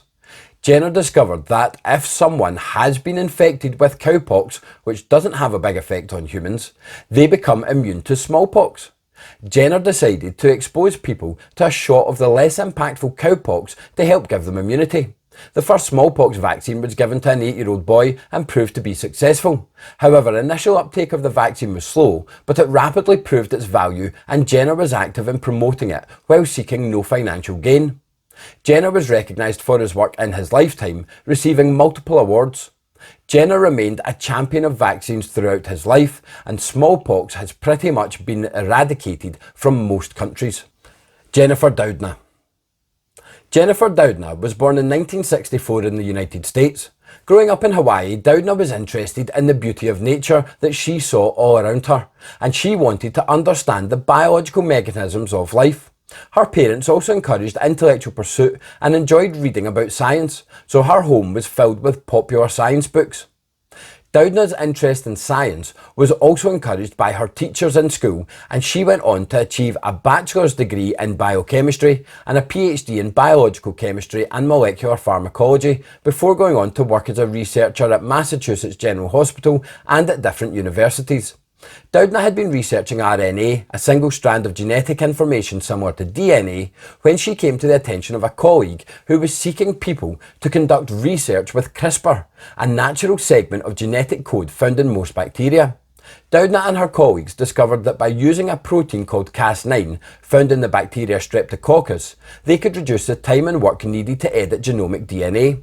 Doudna, along with Emmanuel Charpentier, showed for the first time that they could use different RNA to program cuts and edit in different DNAs. For this discovery, the two ladies were jointly awarded the Nobel Prize in Chemistry. CRISPR technology has been further developed by other research groups for a range of applications, including treatments for diseases such as sickle cell anemia, cystic fibrosis, Huntington's disease and HIV, though Doudna and many other leading biologists are wary of CRISPR and how they believe it should be used. Either way, this discovery is having a huge impact in the world of biology. Chemists are in their element when experimentation leads to new discoveries and developments through breaking down substances, understanding their chemical composition, then throwing other things into the mix. This work has triggered a chain reaction of monumental discoveries over centuries. So who are some of these clever chemists? Antoine Lavoisier. Antoine Lavoisier was born in 1743 in France as the first child and only son of a wealthy family. He attended one of the best secondary schools in France before going on to study law like his father and grandfather had. However, there weren't many demands made on his time by his legal studies, so he spent a lot of time attending lectures on physics and chemistry. Lavoisier did not continue to work as a lawyer and instead pursued a career in science. He was fortunate that he had inherited a large sum of money which he had invested into an enterprise which made him even more money. Although chemistry was his passion, he devoted the majority of his time to managing his financial dealings. This did not stop Lavoisier from making a huge impact on chemistry. While studying combustion, Lavoisier set out to either experimentally prove or disprove the main theory of the time. By designing experiments to indicate what the main active part of combustion is, Lavoisier discovered it was oxygen, and that combustion was a process of oxidation, though this did require findings from another influential chemist, Joseph Priestley, to confirm it. This understanding of the role of oxygen in combustion is fundamental to understanding almost all chemical reactions. Lavoisier also discovered the law of the conservation of mass, that substances may change state, like from liquid to solid, but their mass, the amount of stuff they're made of, stays the same. This principle is a basis of modern chemistry. Sir Ernest Rutherford. Ernest Rutherford was born in 1871 in New Zealand as the fourth of 12 children, and his parents denied themselves comforts to make sure their children could be well educated. After receiving his degrees at university, he was granted a scholarship to conduct research at Cambridge University before moving to a university job in Canada. While researching the effects of X-rays on gases, and this work led to the discovery of electrons, which are small parts of atoms, Rutherford also discovered two types of radiation that are different from X-rays, naming these alpha rays and beta rays. He discovered that samples of radioactivity lost size as it decayed, and he calculated its half-life, how long it takes for half the atoms in something to decay into a new radioactive substance. This discovery led on to radioactivity being used to age objects or rocks, most notably by paleontologists, and is known as radiocarbon dating. Although Marie Curie had already suggested that radioactivity was atomic, the idea of the atoms of a radioactive substance breaking up was a radical new idea and resulted in Rutherford being awarded the Nobel Prize in Chemistry alongside Frederick Soddy. These discoveries that Rutherford made changed what people knew and understood about different elements, paving the way for future chemists to build on his work and advance the discipline of chemistry. The chemical element rutherfordium was named in his honour in 1997. Jöns Jacob Berzelius. Jöns Jacob Berzelius was born in 1779 in Sweden. Berzelius attended university to study medicine before serving as a professor of medicine and pharmacy. Berzelius was also a member of the Royal Swedish Academy of Sciences and an early Swedish supporter of the new chemistry proposed a generation earlier by Antoine Lavoisier. As Berzelius became more interested in chemistry, he wanted to further explore the relationships between elements. However, he found very little information on the topic, so he set out to write his own textbook, backed by experiments designed and conducted in his laboratory. Through precise experimentation, his extraordinary skills of interpretation, Berzelius was able to calculate the atomic weight of different elements, providing further evidence to the atomic theory which had been proposed by John Dalton. Berzelius also decided to create his own way of identifying the elements he was writing about in a simpler form. By abbreviating the Latin names for elements, Berzelius developed a system where elements can be identified by one or two letters. This system could also be used to describe the atomic makeup of substances and the number of atoms involved, such as H2O for water, 2 hydrogen atoms and 1 oxygen atom. Both above developments were published in his textbook, changing how chemistry is written to this day. Dorothy Crowfoot Hodgkin. Dorothy Crowfoot Hodgkin was born in 1910 in Egypt. Hodgkin's parents both worked as archaeologists in North Africa and the Middle East, so she spent much of her childhood apart from her parents and was instead raised by her grandparents. Hodgkin became interested in chemistry and crystals when she was 10, and she was encouraged by her mother to pursue this interest. She attended the University of Oxford to study physics and chemistry, with the final year of her course focusing on crystallography, which was a new field of science which explored the arrangement of atoms in solids. When Hodgkin graduated, she became an expert in crystallography and set about studying penicillin, which was known to be able to cure infections, but its structure was unknown. Hodgkin used X-rays exploring how the light would bend to work out the arrangement of the atoms, completing the structure of penicillin in 1945. Hodgkin's study of penicillin, vitamin B12 and other chemicals won Hodgkin the Nobel Prize for Chemistry in 1964. She also studied the structure of insulin, the hormone that controls sugar in the blood, and her work on its structure helped develop treatments for diabetes, a disease which causes high levels of sugar in the blood. Hodgkin's pioneering work in crystallography helped improve global medicine and healthcare. Alice Ball. Alice Ball was an African-American chemist who was born in 1892 in the United States. Her mother, father and grandfather were all photographers, which may have inspired her love for chemistry as her family were using chemical processes to develop their photographs. Ball was interested in science in high school and went on to study pharmaceutical chemistry and pharmacy at the University of Hawaii, becoming the first African American and the first woman to graduate with a master's degree from that university. Ball also became the first African American and the first woman to teach chemistry at the University of Hawaii. For centuries, oil from the chalmugra tree had been used as a treatment for leprosy, a life-threatening condition that damages the skin and the nervous system. Ball researched the use of this oil, which was normally applied to the skin, and she developed a highly effective injectable form of the oil extract to relieve the symptoms. This method of treating leprosy is known as the Ball method and remained the best method for treating leprosy until the 1940s. Sadly, Ball died at the age of 24 not long after developing the oil extract, and it wasn't until decades later that she received the recognition that she deserved. The only chalmugra tree at the University of Hawaii features a plaque to commemorate her, and the 29th February is Alice Ball Day in Hawaii, celebrated every leap year. Percy Julian. Percy Julian was an African-American scientist born in 1899 in the United States as the first of 6 children. His grandfather had been a slave in America, however both of his parents were graduates of Alabama State University. His father worked in the railway service of the United States Post Office and his mother was a school teacher. Julian attended DePauw University in Indiana, however he faced a lot of racism in the town, struggling to find somewhere to sleep or eat.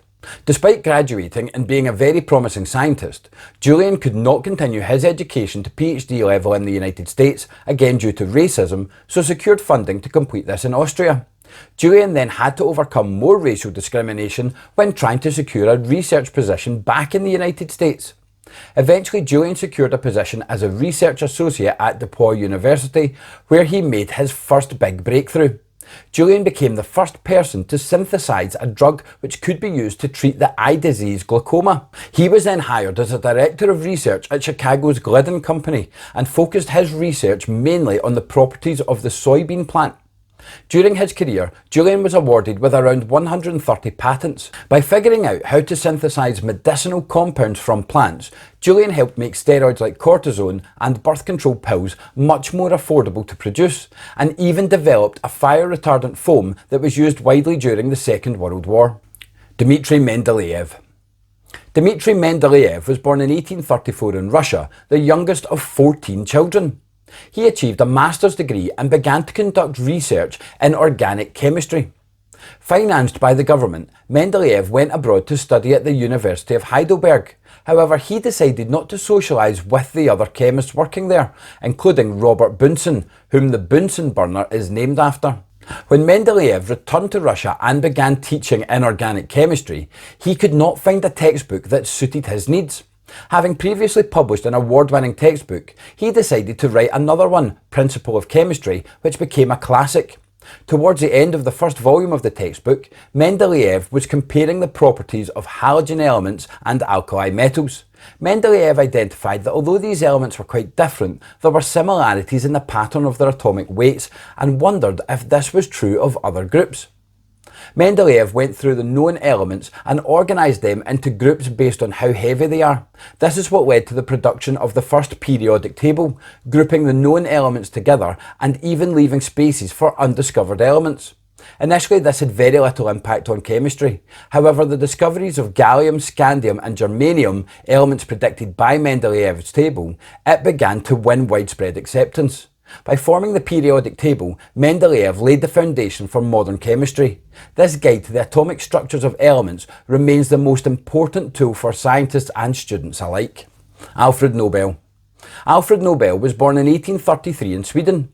When he was young, his family moved to St. Petersburg, Russia, where his father opened a torpedo works. Nobel dedicated his time to studying explosives, most specifically to the safe production and use of nitroglycerin, discovered in 1847 by Ascanio Sobrero. Through his research, Nobel discovered that if nitroglycerin is mixed with an absorbent inactive substance, it is safer and easier to work with. Nobel patented this mixture in 1867 under the name dynamite. Dynamite became widely used in mining and in warfare. Nobel continued to try different combinations and developed even more powerful explosives and gunpowders. Nobel's manufacture of explosives made him very wealthy, and his family were surprised to find when he died that he had left all his wealth aside to form the Nobel Prize, an annual prize to be given for achievements in science, literature and peace. Since 1901, the Nobel Prize has been awarded every year on 10th December, the anniversary of his death. Gertrude B. Elion. Gertrude Elion was born in 1918 in the United States. As she grew up, Elion wanted to pursue a job in science. However, this was not easy for women at the time due to the Great Depression.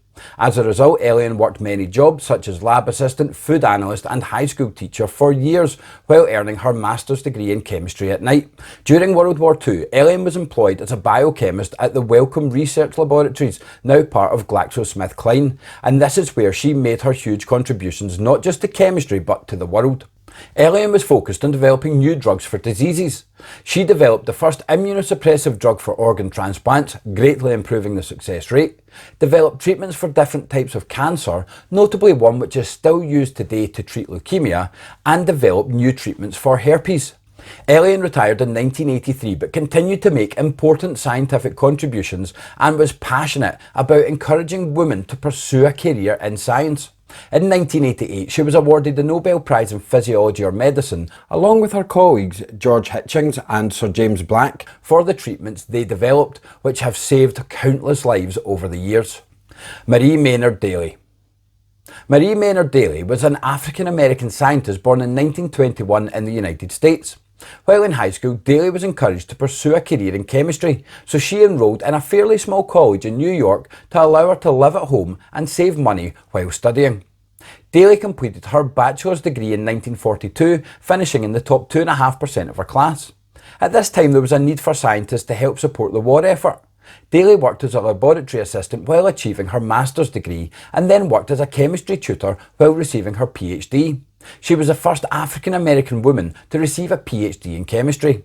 Daly's initial research focused on the assembly of proteins within cells, the structure of the cell nucleus, and histones, proteins that provide structural support for packets of DNA. Later in her career, she studied how cholesterol relates to high blood pressure, and how muscle cells use creatine, which plays an important role in energy usage. Daly also worked hard to increase the uptake of university science programs by racial minorities. She even established a scholarship fund in her father's name to support African American science students. Physics is a scientific powerhouse that unites matter and energy to help us understand the universe and find the answers to some mind-boggling questions. Experimenting with everything from motion to magnetism, great minds propel physics and humanity into the future. So who are some of these phenomenal physicists? James Clerk Maxwell. James Clerk Maxwell was born in 1831 in Scotland. Maxwell was fascinated with geometry and mechanical models. At 14, Maxwell published his first scientific paper. At 16, he began studying at the University of Edinburgh, publishing 2 more scientific papers. And at 19, moved to the University of Cambridge, where his incredible abilities were recognised.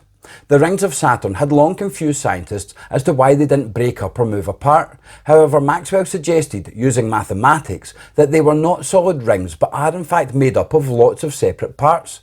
This was not initially accepted, however it has since been proven to be the case. Maxwell's greatest discovery was that electricity and magnetism are 2 parts of the same force. He demonstrated that electromagnetic fields travel through space as waves, and that light is a type of electromagnetic wave. Maxwell's 4 equations that describe the behaviour of electric and magnetic fields and how they interact with matter are a cornerstone of modern physics.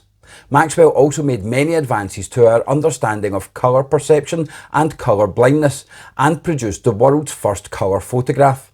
Albert Einstein was inspired by Maxwell and kept a photograph of him on the wall of his study. Maxwell's work also led to the development of technologies such as radio, television and mobile phones. Richard Feynman. Richard Feynman was born in 1918 in the United States. He studied physics at the Massachusetts Institute of Technology and completed his PhD at Princeton University. While at Princeton University, Feynman co-developed an approach to quantum mechanics that replaced the wave-oriented electromagnetic picture developed by James Clerk Maxwell. During World War II, Feynman worked on the development of the first atomic bomb as part of the top-secret Manhattan Project. He witnessed the first detonation of an atomic bomb and later felt anxious about the force he and his colleagues had unleashed on the world. Feynman's greatest contribution to science was the development of Feynman diagrams, which is a method of visualizing and calculating the interactions between subatomic particles. Feynman diagrams quickly became an essential tool in the field of quantum electrodynamics, allowing scientists to simplify complex calculations and make predictions about subatomic particles. Feynman's work and discoveries were widely recognised during his lifetime, receiving the Albert Einstein Award, the Oersted Medal and the Nobel Prize for Physics in 1965. Paul Dirac. Paul Dirac was born in 1902 in England. Dirac attended a secondary school with an unusual approach to education at the time, with a focus on technical subjects like bricklaying, shoemaking, metalwork and modern languages. Dirac went on to achieve a bachelor's degree in engineering, followed by a bachelor's degree in mathematics, and then a PhD gained studying quantum mechanics. In 1928, Dirac developed an equation that described the fundamental equation of quantum mechanics that describes the behaviour of subatomic particles. Not only did the Dirac equation explain the nature of electrons, it also predicted the existence of antimatter, which has since been proven through experimentation. The Dirac equation is recognised as one of the most important equations in the field of quantum mechanics, and his achievements were awarded during his lifetime, being awarded the Royal Society's Copley Medal, the Max Planck Medal, and he shared the 1933 Nobel Prize in Physics with Erwin Schrödinger for the discovery of new productive forms of atomic theory. Niels Bohr. Niels Bohr was born in 1885 in Denmark. His father was a professor of physiology and his mother came from a wealthy banking family. Niels was a passionate footballer, playing in goals for a Copenhagen-based team alongside his brother. Niels' brother actually went on to play for the Danish national team at the 1908 Summer Olympics.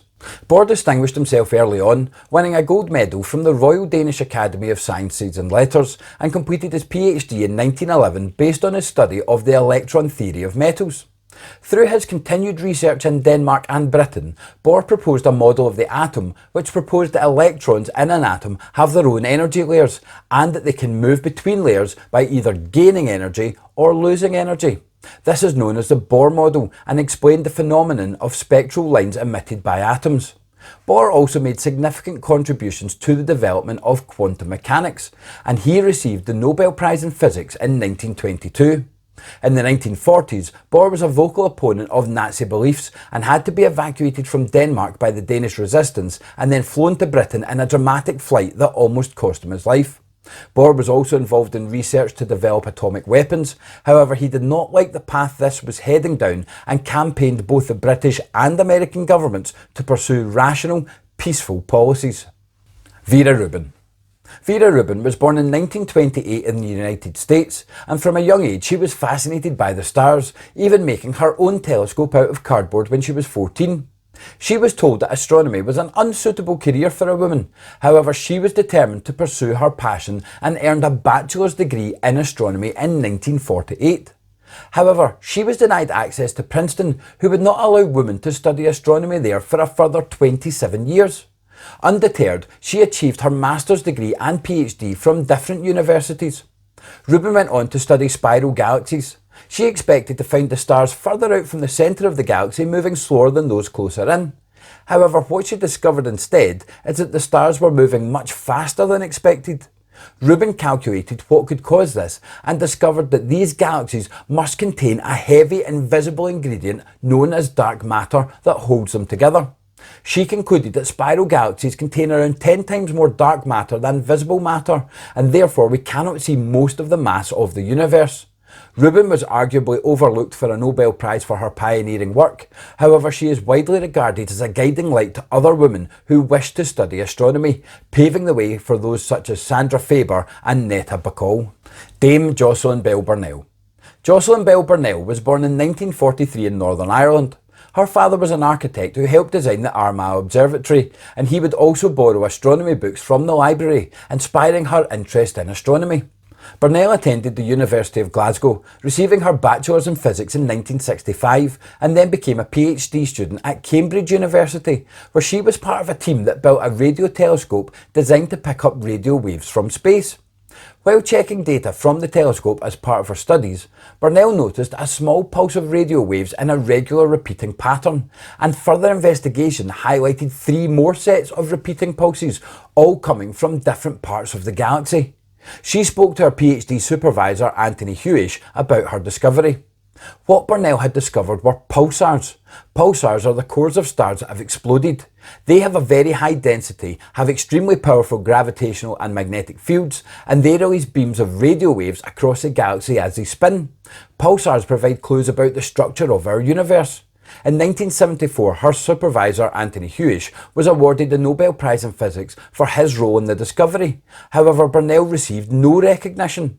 As her career progressed, Burnell continued to work in research, worked as a university professor, and was the president of several scientific societies. She was made a dame in 2007, and in 2018 was awarded the Special Breakthrough Prize in Fundamental Physics for her work on pulsars. Burnell donated her £2.3 million winnings to the Institute of Physics to be used to help females, ethnic minorities and refugee students with their physics studies. Subramanian Chandrasekhar. Subramanian Chandrasekhar was born in 1910 in India.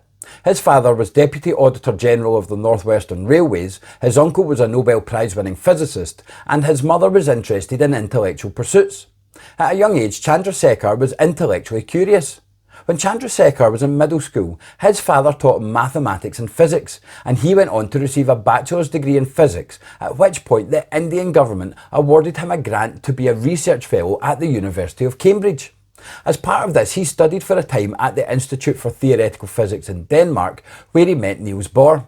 Throughout his career, Chandrasekhar worked on a variety of different physics problems, such as the understanding of the structure of stars, white dwarfs, general relativity, the theory of black holes, and the theory of colliding gravitational waves. His mathematical treatment of stellar evolution yielded many of the current theoretical models of the later evolutionary stages of massive stars and black holes. In 1983, Chandrasekhar shared the Nobel Prize in Physics with William Fowler for their theoretical studies of the structure and evolution of stars. There are also many concepts, institutions and inventions, including the Chandrasekhar limit and the Chandra X-ray Observatory, that are named in his honour. Leonardo da Vinci. Leonardo da Vinci was born in 1452 in Italy, and although he is best known as a painter and sculptor, most notably of the Mona Lisa, da Vinci also applied himself to scientific studies and pursuits, a lot of which only became apparent after his death when his notebooks were discovered. Da Vinci had a unique way of thinking about knowledge and would pull from lots of different areas to develop his understanding of the world around him, neatly linking art and science together. He studied anatomy to better understand musculature to apply this to his paintings, and he studied chemistry to create perfect paints. However, it is the study of physics which has him on this list. Da Vinci studied physics to learn how light reflects off a subject, but he also applied his knowledge of physics to create drawings and descriptions of a wide range of machines and mechanical devices. He designed flying machines such as gliders and even helicopters 500 years before their time. He also designed tanks, scuba gear and even robots. Da Vinci produced more than 10,000 pages of notes with his ideas, designs and sketches. He is widely recognised as one of the world's greatest thinkers, and his work continues to inspire scientists to this day. Werner Heisenberg. Werner Heisenberg was born in 1901 in Germany as the son of a history professor. Heisenberg was an excellent student, and he went on to study for a bachelor's degree in physics and continued to achieve a PhD. Heisenberg's rapid rise through his studies continued into his work. At 23, he became an assistant to Max Born, another influential physicist. In 1925, while recovering from hay fever on the island of Helgoland, he made the decisive breakthrough in quantum mechanics. This led to him working with Max Born and Pascual Jordan over a roughly 6-month period to develop matrix mechanics, which was the first logically consistent formulation of quantum mechanics. For this discovery, Heisenberg was awarded the Nobel Prize in Physics when he was 31 years old. Despite Heisenberg winning the Nobel Prize for his work on quantum mechanics, he is arguably best known for his uncertainty principle, which states that it is impossible to precisely determine the position or the speed of a subatomic particle. Heisenberg's uncertainty principle has become one of the most important principles in quantum mechanics, and it also has far-reaching implications not just for physics, but for chemistry, engineering and computer science. Erwin Schrödinger. Erwin Schrödinger was born in 1887 in Austria. He started his university studies in 1906 and completed his PhD in 1910 before serving in the military during World War I, after which he returned to work at universities and continued with his research. At the age of 39, which is quite late for original work by a theoretical physicist, Schrödinger produced a paper that laid the foundation of quantum wave mechanics, described by the Schrödinger equation. This equation is a foundation of quantum mechanics, allowing scientists to calculate the chances of finding a particle in a particular state. This has been used to explain a wide range of quantum phenomena, including the behaviour of electrons in atoms. Schrödinger also developed the concept of wave-particle duality, which states that particles can exhibit both wave-like and particle-like behaviour.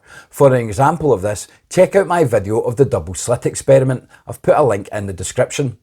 Schrödinger is also responsible for the thought experiment Schrödinger's cat, which is about quantum superposition, that matter does not take a fixed state until it is observed.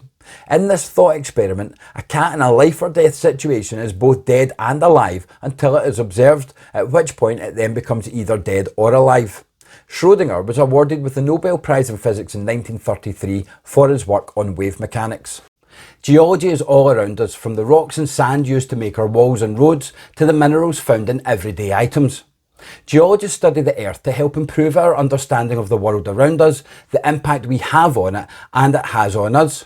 Some geologists have made huge advances in their time, propelling forward our understanding of the world. So who are some of these genius geologists? Claire Patterson. Claire Patterson was born in 1922 in the United States. While he was a graduate student at the University of Chicago, he was tasked with using a newly developed method for measuring the age of the Earth. This involved measuring the amount of lead isotopes contained within rocks. Patterson operated under the assumption that meteorites were formed at the same time as the solar system, so by analysing these rocks, he could determine the age of the Earth. However, he consistently found his samples to be contaminated. He worked hard to remove all possible contamination from his samples, and in 1953 he determined the age of the Earth to be 4.5 billion years old. This number still stands today. Once this task was completed, Patterson returned to the issue of contamination he found in his samples and determined these came from the use of tetraethyl lead in combustion engines, and discovered lead was also used for soldering tins of food shut. He recognised that people would be getting contaminated with lead in the air, and people who worked closely with this substance were also suffering from mental illnesses because of the contamination. Patterson campaigned and took on the petrol industry to have lead removed from the fuels used in motor vehicles. The heads of the petrol companies had a lot of power within the government, and Patterson found this to be an uphill battle, trying to defend the human race from lead contamination against people who were making a lot of money from their use of lead. Eventually in 1970, the Clean Air Act was passed in America, which resulted in the removal of all lead from all petrol in the United States. Reportedly, lead levels within the blood of Americans saw an 80% drop. Arguably, Patterson is one of science's greatest unsung heroes. Inga Lehmann. Inga Lehmann was born in 1988 in Denmark. Her mother was a housewife and her father was an experimental psychologist. As a child, Lehmann was very shy, and this continued through her life. She attended a progressive high school which treated boys and girls equally. The school was run by Niels Bohr's aunt, Hannah Adler, and Lehmann said that her father and Adler were the main influences on her intellectual development. Lehmann started studying chemistry, mathematics and physics at both the University of Copenhagen and the University of Cambridge. However, her studies were regularly put on hold due to ill health. In 1920, she completed her degree in physical sciences and mathematics, then took up a position working at the University of Copenhagen. Lehman's work in geology began in 1925 when she was responsible for setting up seismic observatories and analysing seismic data. Seismic waves travel at different speeds through different layers of Earth. By monitoring the data of their speed, it is possible to gain clues about Earth's inner mysteries. At the time, scientists believed the Earth had a liquid core surrounded by a solid mantle. In 1929, Lehman analysed the data from a large earthquake in New Zealand and noticed some seismic waves seemed to be bouncing off a boundary within Earth's core. She went on to publish her theory that Earth's centre consists of a solid inner core surrounded by a liquid outer core. Lehman went on to discover another boundary within the Earth known as Lehman discontinuity. Lehman's work helped change how the Earth is studied. She was also a pioneer for equal rights at a time when there were few opportunities for female scientists. Charles Lyell. Charles Lyell was born in 1797 in Scotland, and at 19 he started studying at Oxford University. Due to the lectures of William Buckland, his interest in geology was stimulated, and he spent the long student holidays travelling and making notes of his geological studies. Lyell completed his bachelor's degree and moved to London to study law, eventually becoming a lawyer in 1925. However, with financial support from his father, Lyell was able to devote more time to geology than law, publishing his first scientific papers and developing new principles of geology.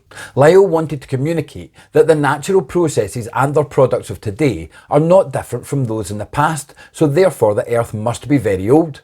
In 1830, Lyell published the first volume of his series Principles of Geology, filled with facts and examples. Lyell continued his travels and studies before completing Volume 2 in 1831 and Volume 3 in 1833. The Principles of Geology were so well received that new editions were frequently required, and Lyell continued his geological studies so he could update new editions of his book with the latest ideas and information. Lyell also made important contributions to the explanation of climate change and earthquakes. He was also a friend of Charles Darwin and contributed significantly to Darwin's thinking on the processes involved in evolution. Louis Agassiz. Louis Agassiz was born in 1807 in Switzerland, the son of a Protestant pastor. He attended the universities of Zurich, Heidelberg, Munich and Erlangen, taking on degrees in philosophy and medicine. However, after studying a collection of Brazilian fishes, he became interested in ichthyology, the study of fish. The classification of these fishes was begun by another scientist. However, when they died without completing the work, the collection was passed on to Agassiz to complete the classifications. In 1929, Agassiz became interested in studying fossilised fishes from around Europe and spent a lot of time gathering material wherever he could. He published researches on fossil fishes in which he increased the number of named fish species to more than 1,700, bringing the ancient seas to life again with his work. Agassiz then progressed to studying the fossils of other extinct animals found with the fish and published 2 volumes of work based on his study of echinoderms. Agassiz then shifted his focus to studying glaciers. It had been proposed that glaciers had once been much bigger than observed at the time, and that boulders scattered around the mountains had been moved by glaciers. Agassiz spent time camping on top of a glacier to study it in depth and concluded that at one time Switzerland was completely covered in one big ice sheet. He was the first person to hypothesise that the Earth was once subject to an ice age, something which is now accepted science. Georges Cuvier. Georges Cuvier was born in 1769 in France. His mother eagerly tutored him through his early years and was always the top of his class in mathematics, history and geography. Cuvier was fascinated by natural history, though he proceeded to study comparative anatomy and learned how to dissect animals. He then worked as a tutor and wrote original studies of marine invertebrates before taking up a position at the Museum of Natural History in Paris. Georges Cuvier's first paleontological paper was a comparison of African elephants, Indian elephants, mammoth fossils and unidentified fossil skeletons. Cuvier identified that African and Indian elephants are not the same species, and that mammoths were a third species, meaning they must be extinct. The unknown fossilised skeleton was even more different again. Another study he conducted of a large fossilised skeleton also revealed an extinct animal which was in some way related to sloths. Cuvier then paved the way for evolution to be discovered by changing how animals were classified and raising the questions about why animals are different. By comparing living animals with fossils, Cuvier helped establish the field of paleontology and showed the relation between rock layers and their fossil remains. Alfred Wegener. Alfred Wegener was born in 1880 in Germany, and although he gained a PhD in astronomy, it was really paleoclimatology which interested him, leading to study polar air circulation on Greenland many times between 1906 and 1930. Like many scientists before him, Wegener was fascinated by how much the east coast of South America looked like it could neatly fit together with the west coast of Africa. Wegener gathered together paleontological data on similar fossil finds and geological data on rock layers found on both continents, and concluded that all the land masses on Earth must have previously been joined together in one supercontinent, which he named Pangaea. Other scientists had considered that the land masses had once been joined, however they had concluded that parts of the land had sunk, and that is what created the oceans. What Wegener proposed was different. He suggested that the land masses had gradually moved away from each other over a long time, gradually breaking apart and spreading to different parts of the world. He called this continental displacement. This position was not accepted by most geologists, and Wegener died in 1930 on his last expedition to Greenland, with his theory widely rejected. However, in the 1960s it was revived as part of the theory of plate tectonics and is now known as continental drift, a widely accepted theory. James Hutton. James Hutton was born in 1726 in Scotland and was one of 5 children. He was educated in Edinburgh, where he was particularly interested in mathematics and chemistry. He was a student of humanity at the University of Edinburgh and then achieved a doctorate in medicine from the University of Leiden in the Netherlands. Hutton returned to Scotland and set about making improvements to the farming practices of the farm he had inherited from his father. This developed his interest in meteorology and geology, and he became very fond of studying the surface of the earth and analysing the rocks as he was doing work on the farm. This is when his theoretical ideas started to develop, and he would go off on field studies around Scotland. Hutton published his Theory of the Earth in 1788, which was increased to 2 volumes in 1795, presenting his findings about how the process of erosion, deposition and uplift of rocks were connected and operated continuously, driven by the Earth's internal heat. This idea had never previously been understood, however Hutton brought it to light, changing how geologists study the Earth and becoming known as the father of modern geology in the process. Florence Bascom. Florence Bascom was born in 1862 in the United States. Her family were unusual for the time, as her parents were strong supporters of women's rights and encouraged women to be part of society and obtain a college education. Bascom's father was the president of the University of Wisconsin and was her first contact with geology. Bascom received 2 bachelor's degrees and a master's degree from the University of Wisconsin before completing her PhD in geology from Johns Hopkins University, making her only the second woman to earn a PhD in geology in the United States and the first to do so from Johns Hopkins University, though when she attended classes she had to sit behind a screen in the corner of the room. Bascom was then employed by the United States Geological Society, the first woman ever hired by this scientific agency, while also teaching at Bryn Mawr University. Bascom studied the Piedmont region, a vast plateau that lies between the Atlantic coast and the Appalachian Mountains, becoming an authority on the formation, rock structures and cycles of erosion in that region, collecting large amounts of data. Bascom retired from Bryn Mawr University in 1928, and in 1936 she retired from the USGS. It's difficult to determine whether her greatest legacy is the amount of scientific data she collected, analysed and mapped, which is still referenced by scientists today, or if her legacy is in the number of women she steered into STEM and geology in particular, carving a path for future women to follow. Eugene Merrill Shoemaker. Eugene Shoemaker was born in 1928 in the United States. As a child he moved around a lot of different places as his dad moved from job to job. While his mother was teaching in Buffalo, Shoemaker's interest in studying rocks was ignited by the science education courses offered by the Buffalo Museum of Education. In 1948, aged 19, Shoemaker earned his bachelor's degree and received his master's degree a year later. Shoemaker was employed by the United States Geological Survey and set about studying volcanic processes, exploring a region near Meteor Crater in northern Arizona.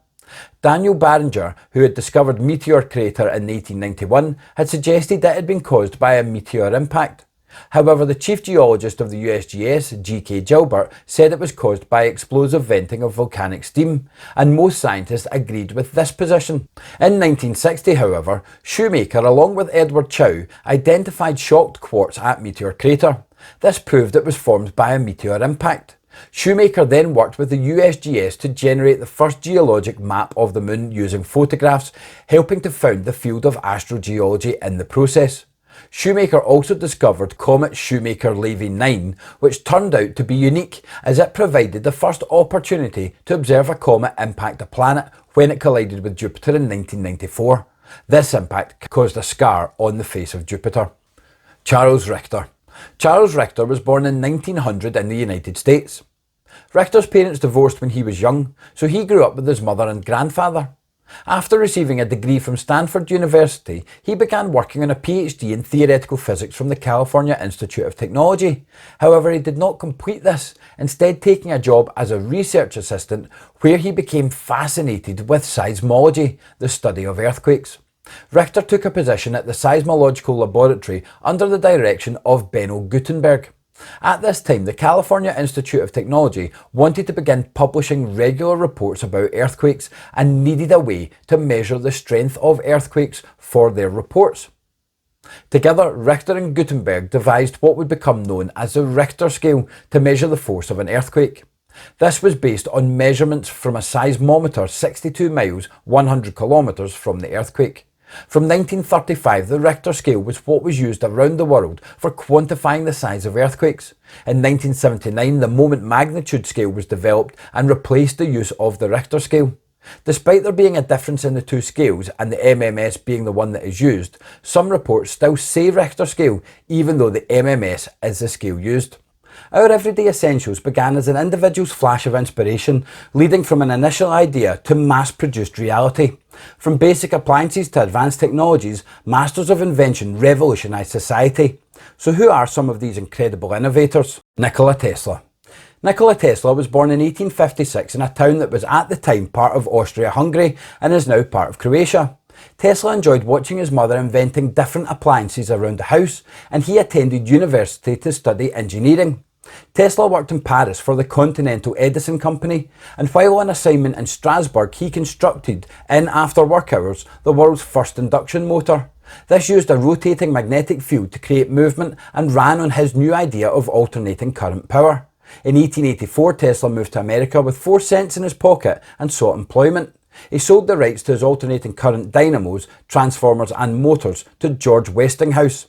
The alternating current method, which had the flow of electricity constantly change direction around a circuit, competed with Thomas Edison's direct current, which has electricity flow in one direction.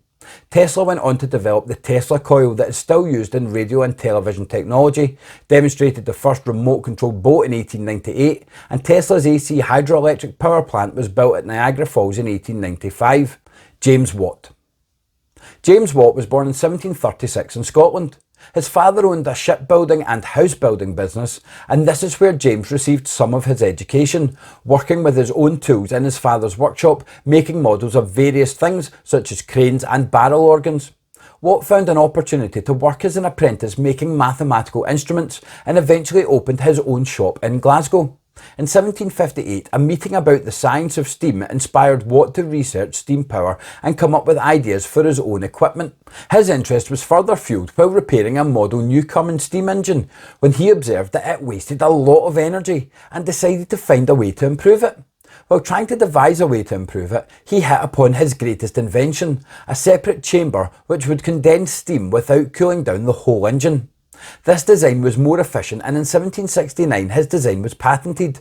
With this new design, steam engines could now power factories, turn water wheels, drive ironwork bellows and propel trains and steamships. This brought about rapid progress during the Industrial Revolution. This meant that goods could be produced on an unprecedented scale. Alan Turing. Alan Turing was born in 1912 in England. He attended the University of Cambridge to study mathematics. While still a student there, Turing outlined his theory of a universal machine, a device that could solve any problem using a set of coded instructions that were stored in its memory. This paved the way for modern computer science.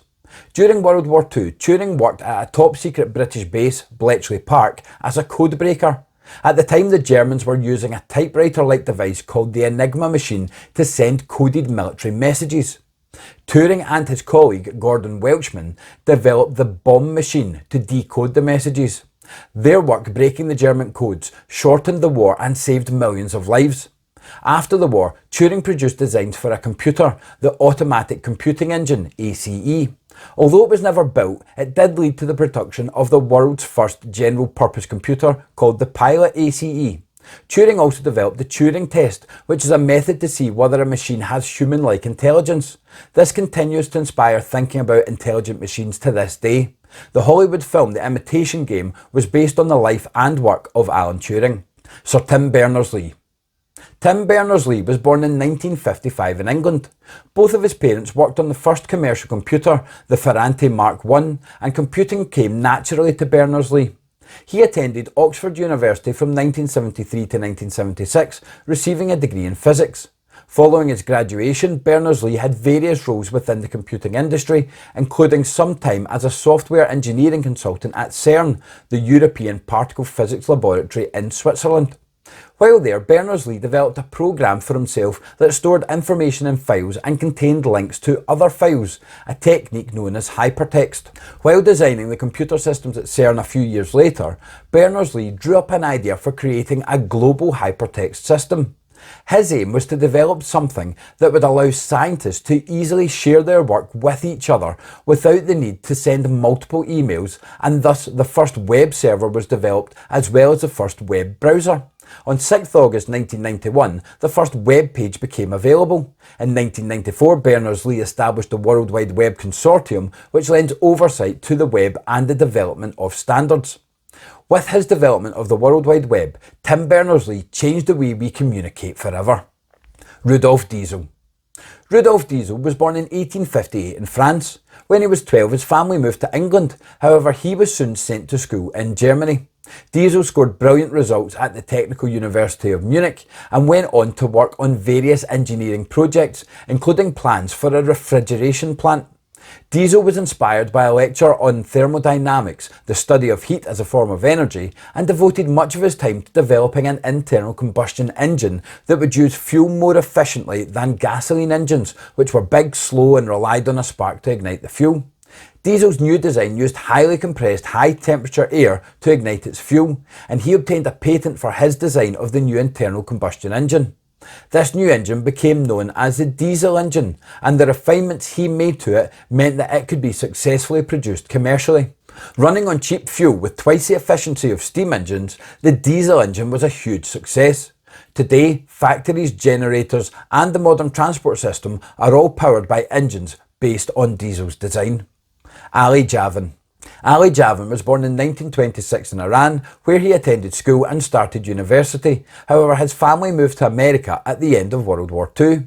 Javan attended many courses at Columbia University and was able to receive his PhD without ever first gaining a bachelor's or master's degree. Javan started off his work here researching the atomic clock and using microwave beam spectrometers to study the structure of atoms. His research started leading him towards his invention that changed the world, developing the idea of a gas discharge helium neon laser. Javan joined Bell Telephone Laboratories shortly after conceiving of the idea, and his paper about it was eventually published in 1960. Javan's gas laser was the first continuously operating laser. While other lasers used a lot of energy to produce short bursts, Javan's laser generated a constant beam of light. It works by carrying an electric current through a gas to produce a strong light. Javan split a cash award from US President Johnson with Theodore Maiman in honour of their work. The gas laser was an incredible feat of technology and became a permanent feature in barcode scanners, medical equipment, and internet data transmission. Grace Hopper. Grace Hopper was born in 1906 in the United States. From an early age, Hopper was interested in how technology worked, and at age 7, she took apart 7 alarm clocks to explore how the parts worked together. Hopper graduated with a bachelor's in physics and mathematics, followed by a master's and a PhD, both in mathematics. She taught mathematics at Vassar College before joining the US Naval Reserve. While on assignment at Harvard University, Hopper was working on a series of early computers. One day a moth caused a problem by flying into one of the computers and being trapped amongst the circuits. Hopper referred to the issue as a bug, which is still a term used today to describe errors in computer programs. At the time, only mathematical notation could be used to program computers. However, Hopper felt that programming should be for everyone, and so she created Flowmatic. This program allowed for English words to be used as commands. This led on to the development of the programming language COBOL, laying the groundwork for other programming languages such as Scratch and Python. John Logie Baird. John Logie Baird was born in 1888 in Scotland as the youngest of 4 children to the Reverend John Baird. His degree course was interrupted by the First World War and he never returned to university to graduate. Among the many developers whose work resulted in the television, Baird was a prominent pioneer and made major advances, including being credited as being the first person to produce a live, moving, grayscale television image. Baird then called an office worker into his laboratory to see what the transmission of a human face would look like, and thus the transmission of a live human face was achieved in 1925 by Baird. In 1926, Baird demonstrated television moving objects at the Royal Institution. He demonstrated colour television in 1926. In 1928, Baird's company achieved the first transatlantic television transmission, and in 1929 he convinced the British Broadcasting Corporation, BBC, to allow him to produce half-hour shows at midnight 3 times a week, leading to a television boom. In 1936, the BBC held a competition between Baird and EMI and broadcast the 2 systems from London. However, a fire destroyed Baird's laboratories, leading to EMI being declared the winner. Baird never really recovered and was nearly forgotten by the time of his death. However, he is now widely recognised for his contributions to the development of the television and has been ranked among the top 10 Scottish scientists and in the top 100 greatest Britons. George Washington Carver. George Washington Carver was born into slavery at some point in 1864, exactly when is unknown. After slavery was abolished, Carver and his older brother were raised just like their former owner's own children. Due to his race, Carver struggled to be accepted to college. He persevered, obtained a bank loan, and became the first black student at Iowa State University, where he studied for a degree in agriculture, eventually receiving a master's degree. Carver was employed at the Tuskegee Institute, where he studied for the rest of his career, and he taught methods of crop rotation. Before Carver's time, southern farmers grew very few crops other than cotton, which wore out the soil. Carver encouraged farmers to alternate between cotton and plantings of sweet potatoes, peanuts or soybeans, which add nitrogen to the soil, helping to keep it full of nutrients for other plants. Carver also wanted to ensure farmers could easily sell these extra crops, and he set about developing products and recipes to distribute to the community. In his laboratory work, Carver developed 300 products from peanuts and 100 products from sweet potatoes. His efforts won him numerous awards, and his innovative approach to crop rotation and developing products greatly improved the situation for farmers at the time. Alexander Graham Bell. Alexander Graham Bell was born in 1847 in Scotland and was mostly educated at home. Bell's father taught elocution, how to speak clearly, and also explained ways of teaching people who were deaf and mute. When Bell was a young man, the family moved to Canada, where he made a name for himself teaching about visible speech at a large school for deaf mutes. And as a result of this work, thousands of deaf mutes in the United States can now speak, even though they cannot hear. Bell began working on a device which could convert sound vibrations into electrical currents and, with his assistant, designed 2 receivers. In 1875, with both receivers completed, Bell made the first telephone call from a room in his house down to the cellar. The first two-way call was made in 1876, again between 2 rooms in Bell's home. The first long-distance call was also made in 1876 by Bell to his assistant 10 miles away. In 1877, Bell established the Bell Telephone Company.